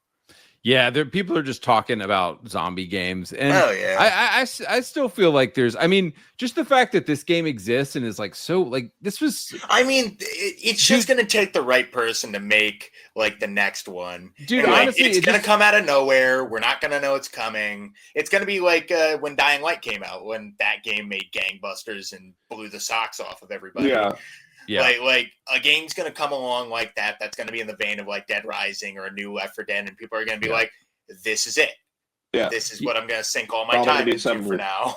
Some random shit we won't. It's gonna be made by. It's like Pal World, you know. It's like one guy is gonna get this idea for a game and he's gonna make it. You know, I mean that's our only hope now. Try and copyright it. Yeah, exactly. Nintendo will be like, "We were the first to have zombies." Copyright holder to death.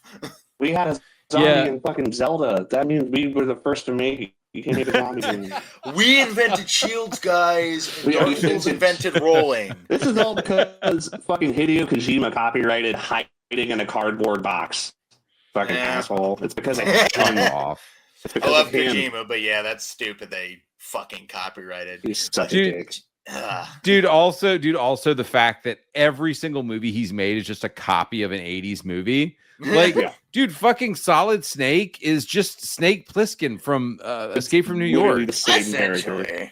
With dude, an eye patch and everything. With an eye patch, dude. Yeah. Like, he should be sued by Fox Interactive or whoever owns that movie. Yeah, Hideo Kojima is that's a whole entire topic for a podcast on its own. He's a I love Hideo. For all of his faults, that man makes fun games. He's a hack. He's a hack. Is that what you were going to say? He's a hack. He's not a hack. He's just games.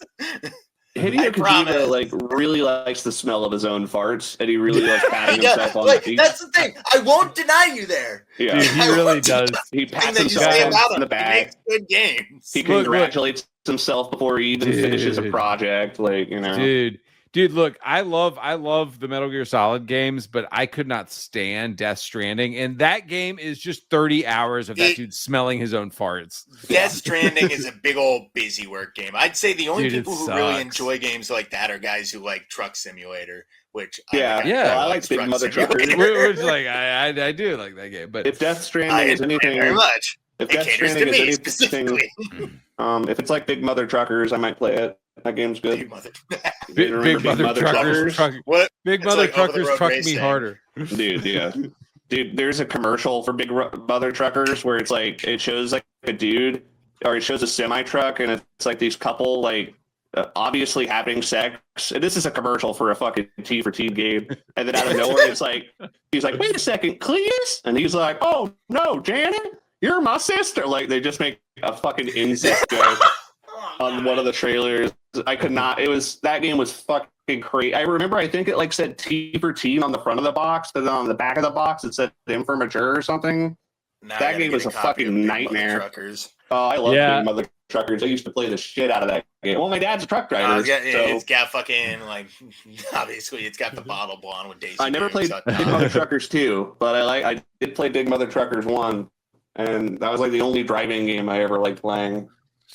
Dude, maybe THQ was better than we thought because they did the Saints Row games as well. Had a lot of sleeper hit games. Because like THQ, I want to say, weren't they the publisher that made Spider-Man 2 and shit? I can't remember. I know they made Punisher, and that game is fucking awesome. Yeah, I remember THQ made I want to say they made the MX Unleashed games, which I remember playing a fuck ton as a kid. 1 second, I'm gonna use the restroom real quick. I'll be right back.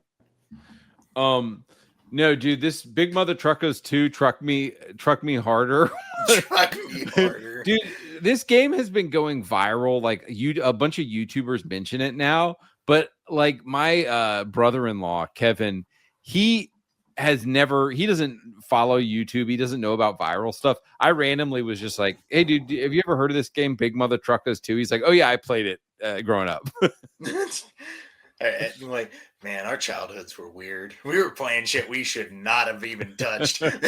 I remember sitting patiently and quietly at a babysitter's house, just watching the television, just enjoying myself. And my mom walks in and she's like, oh, what's this game? And I'm like, Grand Theft Auto Vice City. You fucked up.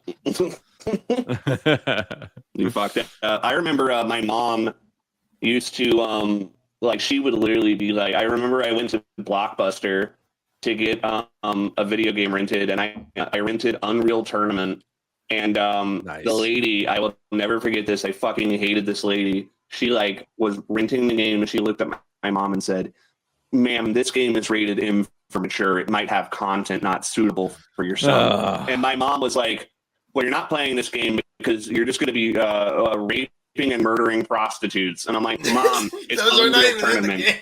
It's Unreal. She's like, no, it's rated M for mature. I don't want you killing prostitutes. I'm like, Mom, this is a game where you fight aliens in space. You don't fucking kill prostitutes. Meanwhile, over in my neck of the woods, I had the cool mom. She was like, as long as it keeps him out of trouble and keeps him from getting anybody pregnant, he's fine playing. Well, here's the big ironic thing is I remember I just said fuck it, and I got Grand Theft Auto San Andreas, and I remember my mom would just watch me play it, and she didn't know that it was Grand Theft Auto.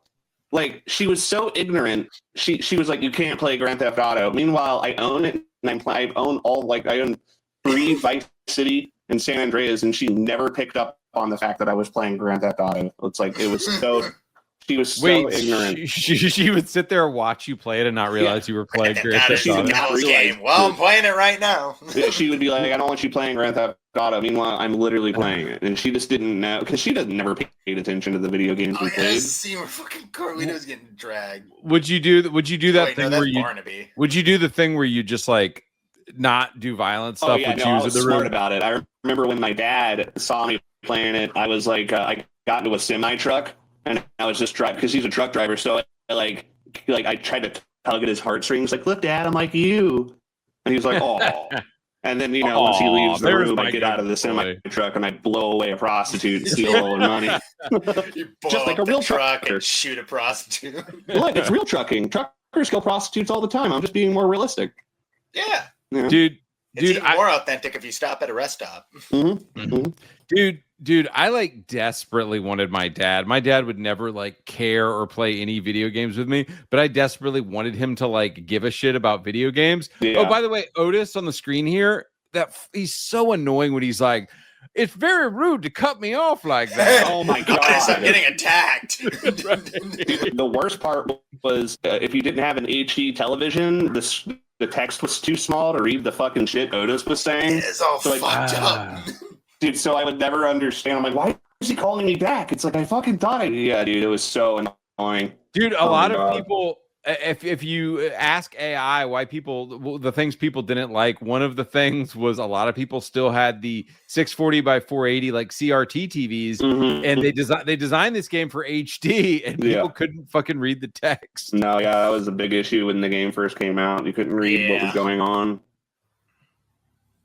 And it sucked because the game had specific instructions. Now everybody owns an HD TV, so it doesn't even matter. Yeah, I remember the last time I dealt with one of those was Minecraft came out on the 360, and me and my friends were like, "Fuck yeah, let's play some Minecraft!" And they're like, "Oh, you actually have to have an HD television to play split screen. It wouldn't let you play split screen on a CRT. Somehow it knew." Could tell it was like, no, you're playing on a box television. You can't play. Well, yeah, it can sense the output. It knows what the output is. Such bullshit. They're just forcing you to. But yeah, no. To bring it back, I agree with you, Andy. my fucking parents never gave a shit about video games unless it was like a military game. My dad did not care. Like he liked I military guess I had one games. of Did he those play lucky military childhoods. games? Did he play military games? with Yeah, you? because I remember he would like. I hated military games because they were hard and boring, and I remember he would like keep buying me like, or he bought me like Rainbow Six for the PlayStation, and like all of these like really like super difficult military simulator games that I fucking hated. And then I remember one day he was like, "I got you a new game," and I was like, "Oh no!" And it was called Red Faction 2, and he assumed that it was like a military game, and it was, but it was a fucking badass, futuristic, fucking cool game where you played as like a super soldier. Now that game was badass, but Yeah, that game's pretty awesome. Yeah. yeah, Red Faction 2 is sick. It was sort of like Halo, but with like destructible shit, I think. Yeah. And then they let you it was just like all about being cool because like you could dual wield like a bunch of different weapons and like it had all sorts of fucking monsters in it. It wasn't as good as Halo, but it was pretty good. Yeah. Now, yeah, I mean Red Faction Guerrilla is Red Faction Guerrilla is fucking awesome. I love that. Yeah, Red game. Faction So Guerrilla good. is peak. But sorry, what I was going to say about my dad earlier though was I desperately wanted him to like just acknowledge or like be like, oh, that looks cool. Yeah. Like, oh, the graphics on that one look cool. Or I wanted like any kind of positive comment from my dad about video games. Yeah. So for years, he would see us playing like Super Mario Brothers, and he would always be like, oh, they all look the same. They all look the same. That's what he would say. Because they all looked like Super Mario Brothers, going left to right, like side scrollers. Yeah, 2D. And then finally, when the PlayStation and PlayStation 2 came out and stuff was 3D, I was like, Dad, look, it's 3D. And he was like, no, it's still stupid or something. He's like, nah, it's still gay. Yeah. You can't take the boomer out of some people. Yeah, he still had some excuse. He was like, no, that's fucking retarded. Dude, I'm just kidding. He would never say Yeah, that. I'm over here with a lucky childhood. My mom's letting me rent M for mature games. I remember playing front to back, like Marvel Ultimate Alliance with my dad. I did play some games with my dad. Like he would play Halo with us. He was pretty good at playing Halo 1. And then also he would play Small Soldiers on the PlayStation 1 with me. Really? Oh, yeah, because that game had like a versus mode. Yep. Small Soldiers is fun. Oh, that was a movie. Yeah, but they had a video game that was like No. Okay, so I want to say the movie Small Soldiers. The game is Toy Soldiers. No, it's a Small Soldiers video game where you play as Archer and you fight on site of the Gorgonites and you stop the commandos. Oh, yeah, there was a Toy Soldiers game though. Yeah, there was a Toy Soldiers game. I remember they did a sequel on the Xbox for one. It was like Toy Soldiers Red War or something. That's cool. I didn't know they made a Small Soldiers video. Yeah, no, it was like a really shitty game, probably by modern standards. If you went back and played it now, you'd be like, "How the fuck did I even get even close to beating this?" We got stuck on like this part of the game where like the satellite was shooting a laser at us, and we just could not fucking figure out what we were supposed to do. And I think the game was just glitched. It was like just some fucking shit they never play tested, and they put it out to release with the movie. But Bro, you know what? Totally. I don't think this game's very good, or I didn't really enjoy it because it was more PvE. Mm-hmm. But this game totally reminds me of the Small Soldiers thing. What is it called? Hypercharge Unboxed. You basically play in like a kid's room as soldiers. Oh, that sounds badass. That actually sounds pretty cool. Yeah, it's like the army games. Yeah, I got it actually. That sounds cool. Oh, but dude, other random games y'all were talking about. Did anybody ever play this, The Outfit? Oh God, I remember hearing about that for that, but I never got the game. Yeah, and you guys never played Frontline's Fuel of War, did you? Frontline Jackass. Fuel of War was fucking awesome. That was so fun. Dude, it was such a good game. It was like Battlefield, basically. Dude, it was like when you got into like a flying vehicle in Frontline's Fuel, you felt like a fucking badass. Like against other players, you literally felt like a killing machine. That game was so good. It was so short-lived though. Yeah, it was an Xbox exclusive. It was like basically Battlefield. It was, I think, the Battlefield. And it didn't have. I'm pretty sure it was one of the first games that like released where it had no campaign, if I'm not mistaken. It was like completely just multiplayer, which that was it. Releasing it a game had without a campaign was a bad no, idea it, back in the day. no, it had a campaign, but it Oh. was very much. It was like the multiplayer. It was like go here and then fight these guys. Like it wasn't a good story or anything. That's not very good. The world was really cool, but yeah.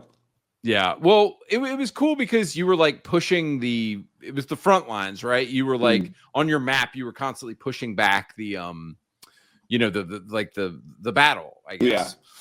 So okay, go ahead, Jack. No, question. I was actually going to say we should probably get back to questions. Okay. So question number 9, do you guys know, was anything significant changed in the remaster?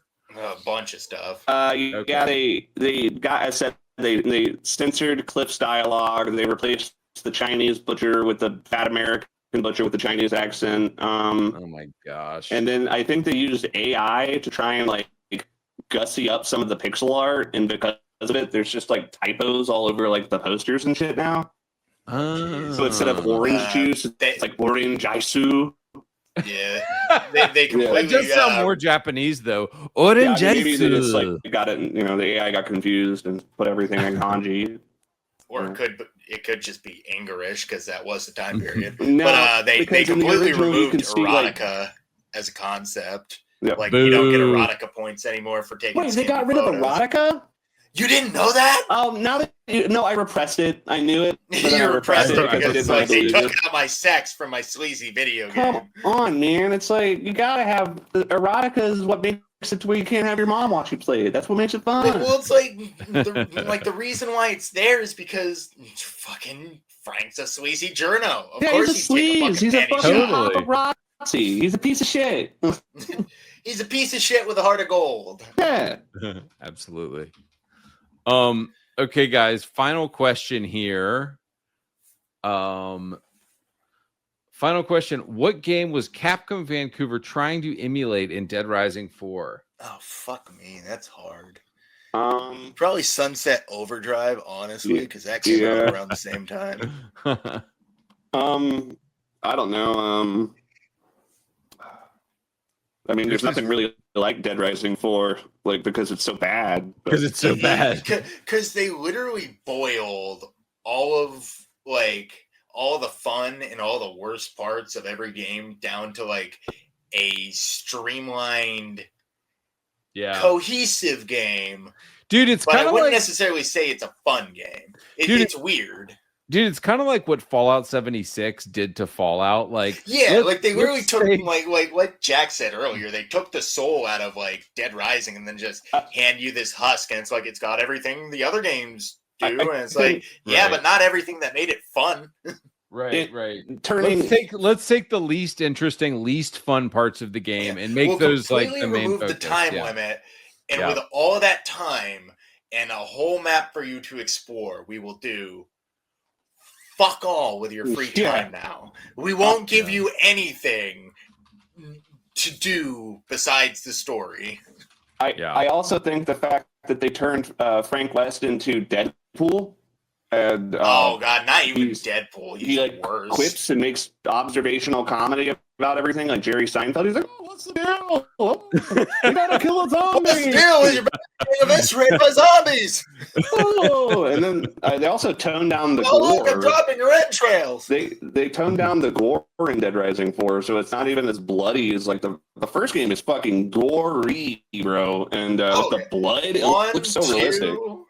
Hell, even 3, you get covered head to toe. Yeah, but then in Dead Rising 4, they just didn't put as much blood. It's like, I don't know. It's literally dead. It's Dead Rising, and it's the bare minimum. It's like that's essentially what Dead Rising 4's tagline can be. The bare minimum. Yeah, Dead Rising 4, the bare minimum. Well, bare minimum edition. An exosuit. Oh, the thing that's in every other fucking game right now. I wonder when this game came out. I love how Dead Rising 1 was a trailblazer, but Dead Rising 4 was just a fucking tag along. It was following trends instead of setting them. It was following them, which is what the Dead Rising 1 set the fucking standard. You know, and 2 raised the bar. People still talk about Dead Rising 1 and 2 to this very day. Well, it was Sometimes good enough 3. they fucking remade it.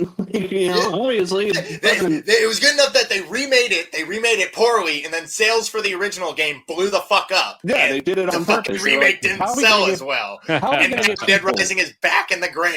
How are we gonna get people to buy Dead Rising? It's so old. Oh my god, let's remake it, but shitty, and then they'll go flocking back to the original.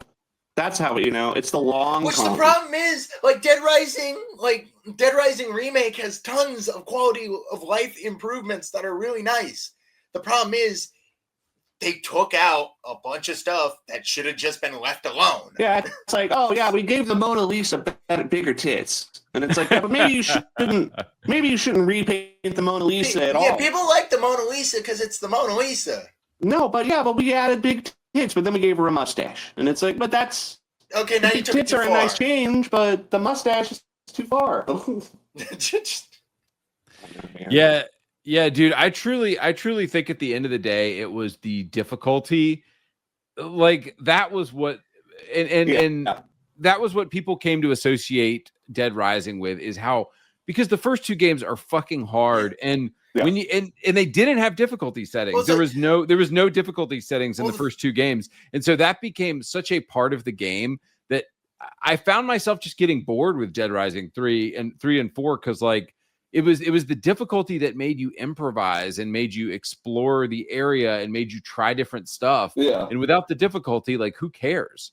Exactly. Well, because the thing about Dead Rising 1 and 2, those games are essentially as hard as you make them for yourself, because you can completely ignore every single survivor in the world map and just focus on the story, and the game will just let you do that. Yeah, it's when you start trying to add stuff to your schedule, then the difficulty starts going up and up and up, and that's where the fun gets involved. And then you're trying to plan out how the hell you can get all these people back to the safe room before your daughter turns into a fucking gremlin zombie. Yeah, and then also once you figure out what all the different items do, and you realize this item's useless, but this one's really good, and it's you wouldn't know that unless you played it a bunch. So I remember I was kicking myself. There's a little trick that I did not know because I thought the weapon was completely useless. What? I think it's you take a car battery and you combine it with a flashlight, and it turns into this little electric rod thing. Yeah. Which, you buzz zombies with it and they kind of get electrocuted. I think their head can pop sometimes and they fall over dead. Well, if you take that device, the real use for the fucking thing is you take it up to an ATM in Dead Rising 2, you hit the ATM with the device, and I think it doubles the money and it drops out of the ATM right in front of you. You get more cash than you would have than just destroying the ATM. Yeah, that's some shit where it's you would hear somebody tell you that at school, and you're like, no. Yeah, that's something you'd find on a web forum, and you're like, bullshit. That was when I gotta go try that. I remember when I was in the locker room one time, and someone's like, "Did you know you can buy flowers at a vending machine in San Andreas?" I'm like, "No, you fucking can't, retard." And no, you can. You can. I remember that vending machine. Now, because I remember it's nearby where you have to do a trailing mission for somebody. I think I picked up the bouquet on accident. So the whole entire time, CJ's just tracking down this guy he's following. And I'm just holding this bouquet of flowers. That's badass. The most aggressive, flower-gram recipient ever. I got you some flowers, man. Come on. Trust me, there's no hidden shotgun or anything. That's awesome, yeah. Hey, man, got some flowers and shit. Yeah, shit, man. Come on, man. These roses is pristine, man. I just got these things, man. It's good shit, man. I grew them myself. Homegrown. Everybody's trying really hard not to say the N-word right now. Yeah, you gotta say real hard. All right, I've been doing it. I don't think we said the N-word once. Okay, no, guys, but the answer is the game that the developers said, this is the game we're going to try to emulate for Dead Rising 4. Oh, my God. Is that really what they said they were trying to make? Last of Us. Imagine missing the Last of Us is such a dour and depressing game. Why would you? How did they miss the mark so that much? Is the exact opposite of Dead Rising. Verbatim, they actually said that. Yeah, it's in the Wikipedia. They were trying to go for more of a Last of Us thing. Oh my god, guys! Wow. So they were like, Last of Us how? Yeah. Did they have a time machine and they saw The Last of Us 2? Yeah. I don't understand how that's even. That's like not even remotely close nor true. No, it's because it's not even like The Last of Us at all. Like not even a little bit. Like I don't even know why they said that. The most you could say is they're both technically third person. Oh, they're a third person game where you kill zombies. Fuck. You kidding me? You kill zombies in Saints Row, bro. It's like that is so dumb. Yeah, dude, I feel like games, instead of like figuring out, and this happened around the Call of Duty era. It was like everything was trying to be Call of Duty, but like, or everything was trying to be multiplayer. Games, instead of copying other games just need to figure out, okay, what is this game about? What makes this game unique, instead of copying. That's such a Microsoft it doesn't matter bullshit. If you pay homage or something. Like just like, I don't care if you have to like use a few like game like mechanics. I don't care if you're like trying to make like the next Persona. I don't care if you're trying to make the next Grand Theft Auto. At least make it unique. Have an idea. Yeah. Have a gimmick. Have a catch-22, as they say. It's like, and if you're planning on making something like another game, at least try to hit the mark. Fucking Last of Us? No way. No way, dude. That's so far removed. Like, that's retarded. And it's, I love all those scenes where like, I always love those scenes where Ellie is making fun of Joel for having a dead daughter. Haha, your daughter's dead, idiot. You're standing on some mighty thin ice right now. Why? Because your dead daughter sunk beneath it.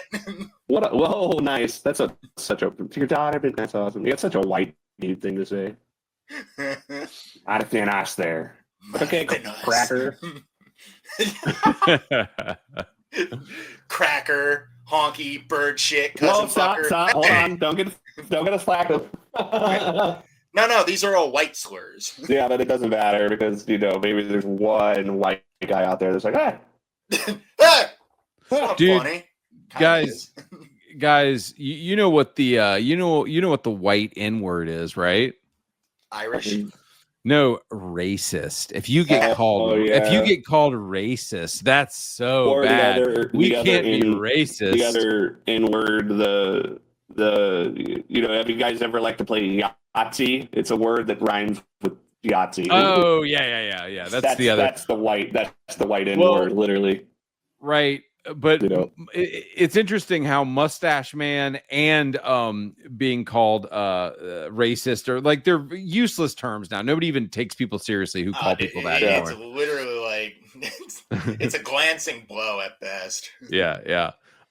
Guys, before we get out of here, I just pulled up Frontline's Fuel of War, which does have a campaign, and I thought it was funny that the main character of this game is a photographer, just like Frank West. Oh, nice. That's crazy.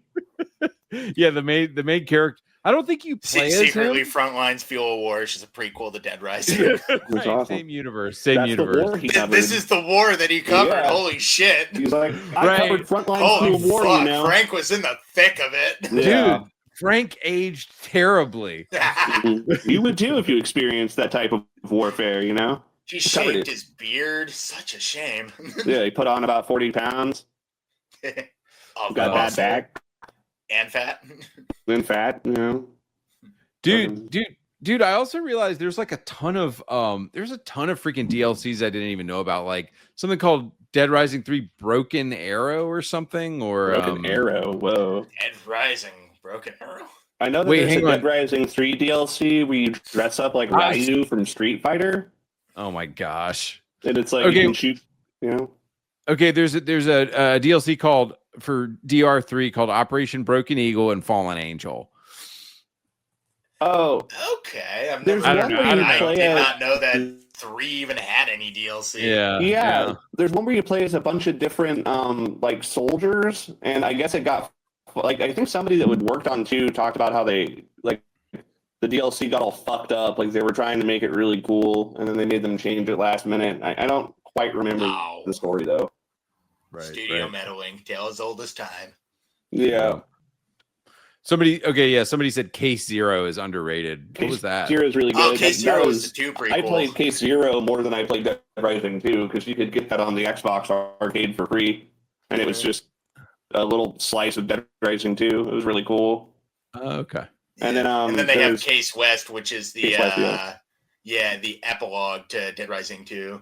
And where you get to play as Chuck hanging out with Frank. Raiding, my favorite the drug is facility. an off the record. If you play co-op and off the record, your co-op partner plays as Chuck. I always thought that was really cool. And in Case West, if your co-op partner picks up a controller, he's Frank. That's interesting. Yeah, I like that. I also like how in Case or in off the record they gave you overtime or infinite time mode where it was just like a free roam mode with challenges and you didn't have a time limit. Weird because they never did that for any of the other games. No, they did it just for off the record though, and it was really cool because they put it was like you just got to roam around and do different challenges around the map and stuff. Yeah, because that's all people like after you beat the campaign, everybody was like, yeah, well now I'm just gonna jump into a game and just kill a bunch of zombies. And they're like, well, hey, you have a mode where you can just do it forever. Awesome. Really? How many other games are you gonna add this to? None. We're going to put it in this weird spin-off that most people don't even know is real. Most people think that this is a DLC for the second game. I don't know what it was, but Capcom around that time frame, they just started really re-releasing all of their games again, but they fixed them. They did it with they made off the record, and then they made like DMC Devil May Cry like re-release or something. And then there was a re-released Ninja Gaiden 3. Razor's Edge. There was a controversial DMC reboot that was not done by Capcom. It was done by Ninja Theory, and people hated it. Yeah, it's because they made Channing Tatum the main character. No, I'm joking, but is that a reference to? He just looks like Channing Tatum to me. Okay, yeah. You're talking about 5. I think he's talking about DMC Devil May Cry. I'm talking about DMC Devil May Cry, where the chick is like the one in DMC Devil May Cry. He looks like what's that fucking? He looks like the bad guy from Never Back Down. He does kind of look like the bad guy from Never Back Down, just with black hair. Yeah, exactly. What is Never Back Down? Oh God, it's an old like MMA movie. Yeah. Oh, dude, this reminds me of Bloodsport. I love Bloodsport.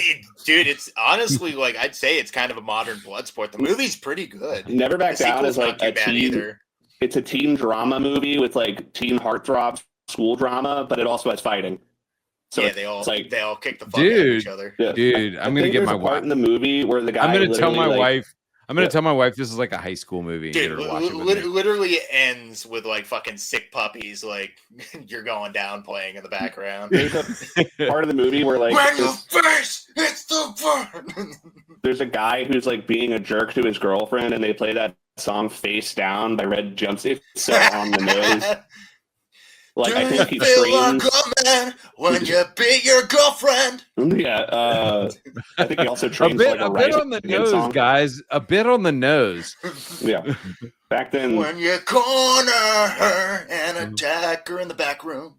That sucks. That song's so specific. It's weird how the lyrics really tell you a story. You know, they really paint a picture of what's going on. Then you chop her up, put her in an oil drum. Well, hold on. I don't remember that version of the song. It must be the re-release they did a couple of years. Yeah. The detectives used that song later to find evidence of what had happened. What did he say in the third verse? What about he dropped her off at Hennigan's Creek? Okay, right. It's like how they use rap lyrics against rappers when it's like they're at a trial for murder and they're like, "Man, I didn't kill him," and then they have a rap song that was like, "I killed Cody Grant down there at the 6th and 3rd on October 27th." It's a cold case. They never found me, but I'm the one that did it. And I knew about him before I met him, so it was premeditated. Wasn't a crime of passion. I planned it out. I just wanted to see what it was like to make him die. I play with insides. Okay, yeah. Well, Jerome, I think you're going to jail.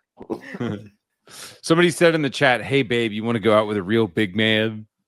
Was that from the movie? I don't. Oh yeah, that's from Never Been. Yeah. Oh wow. Did he really say that? Yeah. Dude, awesome. My entire childhood was us just watching Bloodsport. We freaking love that movie. Oh god, I grew I up watched on martial Terminator arts. I was 2 a a lot. Jackie Chan kid though. I watched Terminator 2 a lot, and then I actually rewatched that movie recently, and I was like, why the fuck did my parents let me watch this movie? It is so violent, bro. Oh, it's so good. It's so good. Dude, there's like a part where a dude gets stuck through the eyeball with a fucking spike, and you see it, and it's like, I watched that when I was 6. Oh yeah, and that dad gets speared through the mouth. 2 different people get speared through the fucking face, and they show you. It's fucking sick. Dude, that was the genius of James Cameron. He would just throw like horror stuff like that into his like, his big action movie. It was great. Yeah. Well, hey, gentlemen, I will say this. We fucking did it, man. We got over 2 hours. It's been going that long? Yep. Good time. Fucking shit. I mean, anybody have any closing thoughts about Dead Rising? I hope somebody makes a new one that's good. Yeah, I hope they make a new one. I mean, honestly, if they just made another game that was kill zombies in a mall with all the different stuff, I'd like that. Yeah. Or even like try another attempt at like the case like zero like sort of idea. Small town with zombies. Yeah, just stuck in the middle of a small town and a bunch of people are just like, hey, you just rolled into town. Can you help me out? That would really be cool. Yeah, I mean, really, I think what's best is sometimes it's good for things to rest for a while. Yeah. And not have a ton of sequels. To be fair, like Dead Rising has been resting a long time. I think right now we're around the time period where if we're not going to see a new Dead Rising, we're going to see somebody make an attempt at making something so what similar. You're saying is that Dead should be rising. God damn you. Yes, right? Yes, this Dead game should be rising. Right, yeah, because it's called Dead Rising. I get it. You get it? It's like I think a double entendre. Part of my soul just died right there. Okay, sorry guys. Well, I'm glad I saved it to the very end of the podcast. I spit up a little blood. I hope you feel that. Did either of you guys ever play State of Decay 2? Yeah. Oh my god, I played the first one. The fuck. I played the first one a lot, but the second one I could not get into as much as the first one. Yeah. I will say the second one is only fun when you put it on like the fucking hardest ass difficulty ever. It gets fun because it's basically like The Sims. Mm-hmm. Like the whole game. Is it super easy? Yeah. The vanilla game is very easy, but later on, like a couple years later, they added like a lethal difficulty, and it's very fun. I think on the harder difficulties, but it's basically turns into The Sims. Like you're managing like your people and trying to keep them alive. Yeah, I liked how you could like dress all the survivors up and give them like uniforms. So it's like like in my game, I just had like a bunch of people dressed up like military guys. So it was pretty cool. Yeah. Oh yeah, dude. I remember me and my buddy PJ. It was just all black guys, like our entire squad of people. It was just hell yeah, whenever we'd see a new black guy, we'd be like, all right, recruit him. He's Adam. Nice. We just add to nothing. The horde. Add nothing. And then it's like kill all of the, just have nothing but a giant group of black dudes all hanging out. That's fucking awesome. Probably how it would be in real life. I just imagine AndyPants sitting on a throne, giant oiled up black man waving those giant bamboo leaves at him. Maybe, I don't know. Maybe Toad that out a little bit. Maybe. Okay, fine. They're tiny. They're tiny black men waving giant. No, not Fred. That doesn't make it any better. Fred. They're midget black men. They're even smaller. The size of the indentured servants doesn't undo the indentured servitude. It's still bad. It's Fred. It's all bad. Fred, what is your closing thoughts on Dead Rising? It'd be a lot better with oiled up black men in it. No, I'd say that too. As a fan of oiled up black men, make a new like sort of one. In like, I hope we get like just a zombie game in the similar vein to like Dead Rising eventually. Yeah, it's time. Yeah, it's time. Dude. Long enough. Like the last one did fucking abysmal. Yeah. Yeah, But they need to go. I think people have forgotten how weird this game was and like all the weird, interesting mechanics. Like somebody just needs to add some creativity to the zombie genre instead of just, hey, let's go around and kill thousands and thousands of zombies. Let's like put some interesting gameplay mechanics in And it. what's really fun, what's really important is you don't try to make the game funny. The characters aren't funny. What's funny is what you do in the game. Like, Right. killing the zombies should be the funny part, not the funny thing the character says. He's not like, oh, wow, walk butch? Like, none of that shit. Make it situational funny. Like comedy gags. When you throw marbles on the floor, the zombies slip.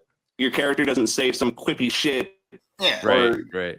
You know, Well, it's like, this would be real or like the boss fight with the Molotov guy. He like fumbles and flops on his ass, and literally his giant bottle of flaming liquid drops on his crotch, and you got to put him out with a fire extinguisher. Yeah, or like you can just dress up Frank and drag, and you just go around in like a dress, and he doesn't. Like every cutscene, he'll play it totally straight. He does not go awkward. I'm in a dress. Yeah, I love how you can get like from the children's store. You can get like a super undersized striped shirt and like I remember shorts. Oh yeah, and then there's like a little 90. I think Frank said something along the lines of like, "I'm a big kid now." I'm a big kid now. Nice. Oh yeah, and there's like a little baby's like 90, like a zip up 90, like a one piece that he wears. Yeah, I forgot that they would just let you for literally no reason. You could just wear dresses, and they would not. Did they take that out of the remake? You can get like a Evil Knievel costume and a banana hammock. That's fucking awesome. Well, but with regards to humor, though, like this game didn't try to be funny. It tried to be serious, but it was hilarious. I think because it's like. Well, it's like they added moments of levity when it was necessary. Well, it was like the campy, ridiculous humor. It's like the game was funny without trying to be funny. Yeah. It was campy and retarded, and like some of the cutscenes are just so stupid and hilarious that they make you laugh. You know? It's like the person that made the original Dead Rising. What they saw was they watched Dawn of the Dead, and they saw the scene where the guy takes the pie and he slaps it into the zombie's face, and he said, "We should make a fucking game based off of that." Right. That's actually probably true. Some Japanese guy was watching Dawn of the Dead, and he saw Tom Savini slap that pie into that zombie's face, and he said, "This is what we need to make. People want to." That's fucking hilarious. We could make a game out of this. Oh, dude, and Dawn of the Dead happened at a mall. Mm-hmm. Yeah. Dude, yeah. In a lot of ways, Dead Rising is straight up just Dawn of the Dead, the game. But no, because they have a disclaimer. Why George Romero tried to sue them. There's a disclaimer on the box that says it implicitly isn't that. So it's all just a big coincidence. It's a coinky dink. Well, I did read somewhere that Capcom liked this concept for a game because it wasn't copyrightable. Like you can't copyright the idea of killing zombies in a mall. You can't copyright the idea of anything. It actually disappoints me that we are hitting a point where people are trying to. Well, unless you're Nintendo, then you can copyright hiding in cardboard boxes.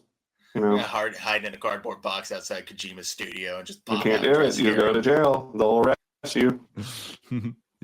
I'm not doing it in a I am Solid Snake sense. I am just trying to scare a Japanese man. No, you can't hide in a cardboard box. It's illegal. Sued by Kojima. It's not a virtual cardboard box though, Jack. No, not even in real life. It's a real one. If a cop catches you trying to hide in a car, he's going to know that Kojima's law. The moment I put the cardboard box over my head, a lighter lights behind me and said, Hideo Kojima hiding in the box with me. Yeah. Or like it's in here. They have not very. You know how they have Amber Alerts on your phone? They have this thing called the Kojima Alert, and if somebody's seen in your area trying to hide in a cardboard box, your fucking phone goes off. They're like, everybody be on the lookout for this fucking piece of shit who's copyright infringing Hideo Kojima's mastermind. Pour water on his cardboard box. Yeah, go do it. Ruin his day. He's trying to hide, but we know he can't hide from us. We know exactly where he is because he's hiding in a dipshit cardboard box. Yeah, and that was the only law I ever supported George Bush putting in. I was like, thank you. George W. Bush. I really appreciate. Thank you for making the Kojima alert. He was a big fan of Metal Gear. Yeah, he was like, that's where he got all his ideas of information. My favorite part is the giant robot. What if every U.S. politician has played Metal Gear Solid 2, and that's why everything's so fucked up right now. Cheney They got to the end and they're like, "That's perfect." Yeah. Dick Cheney absolutely played Revenge. We're not controlling information. We're just creating context for information. Dude, That's where they learn all their shit. They got all some their of that, political rhetoric. yeah, dude, some of the Tom Clancy stuff like predicted the future. No joke. Oh yeah, Tom Clancy, like parts of like Deus Ex. Solid predicted shit. Deus Ex Deus famously Ex had- predicted a shit ton of shit. Deus Ex had the New York skyline without the fucking World Trade Centers, bro. Yeah. It's fucking crazy. Like, Dude, Terminator 2 and AI, like, come on. Yeah. Like, AI's taking over right now. AI's awesome. Dude, that's what you say for now. No, I mean, With- I am with- gonna, dude, like, you know that dude in the movie that betrays all of his friends and gets turned into the cyborg? That's me. I'm sorry, I'm gonna do it. The moment I can turn into a cyborg with like digitigrade kneecaps or something, I'm doing that. Please don't make me have Resistance to is execute you at the end of our futile. horror movie. Resistance is futile, Fred. Dude, I'm just saying. Like, I've turned to the dark side. We're gonna I wouldn't have unplug your. turned. We're I'm gonna just waiting to. I'm not even turning. I'm just waiting to go. I'm just gonna splash some soda on you. We're gonna and your circuits are unplug gonna your- fry. Yeah, we're gonna unplug your power cord. Well, my power cord would probably be my brain because I'm a cyborg. So, I'm just gonna pour Mountain Dew directly on your brain. whatever. Don't do that. Actually, that would suck. Because you know it'll work. I know I probably would. I mean, unless it's like RoboCop 2 and my brain's in a jar and I'm in this. I you pour know. Mountain Dew on your brain, and all I hear is "ah," and you begin to grow. If you've seen that movie, the brain in the jar kind of looks like it's in a jar full of Mountain Dew. So That's If you how you watch- get your power. that's how they did it in RoboCop 2, and that movie is based on real life. So Oh, dude, Based that on true movie's so bad. I love watched that it the recently. evil robot. I actually had like a fucking like a deep philosophical discussion with my AI about RoboCop 2, and I'm like, when the bad robot kills his girlfriend, why does he do that? And they're like, because he had shed the last part of his humanity. Like we were talking about RoboCop 2, like on a like it was we're talking about like Macbeth or something. So you're basically asking a robot, "Hey, robot, what would cause you to kill me? What would cause you to kill someone? It's the last shred of Robot, like, humanity. Where do Being you the go where I cannot follow?" Where do you go where I can't follow you, AI? Mhm. Okay. All right, boys, this has been fun. Super We'll, fun. we'll definitely do another one soon. Yeah. Yeah, I love it. and guys, be careful. I'm gonna hit the end stream button. It's gonna play the outro. So, Cool. all right, see you guys later. Bye. Bye. Everybody. Cheers.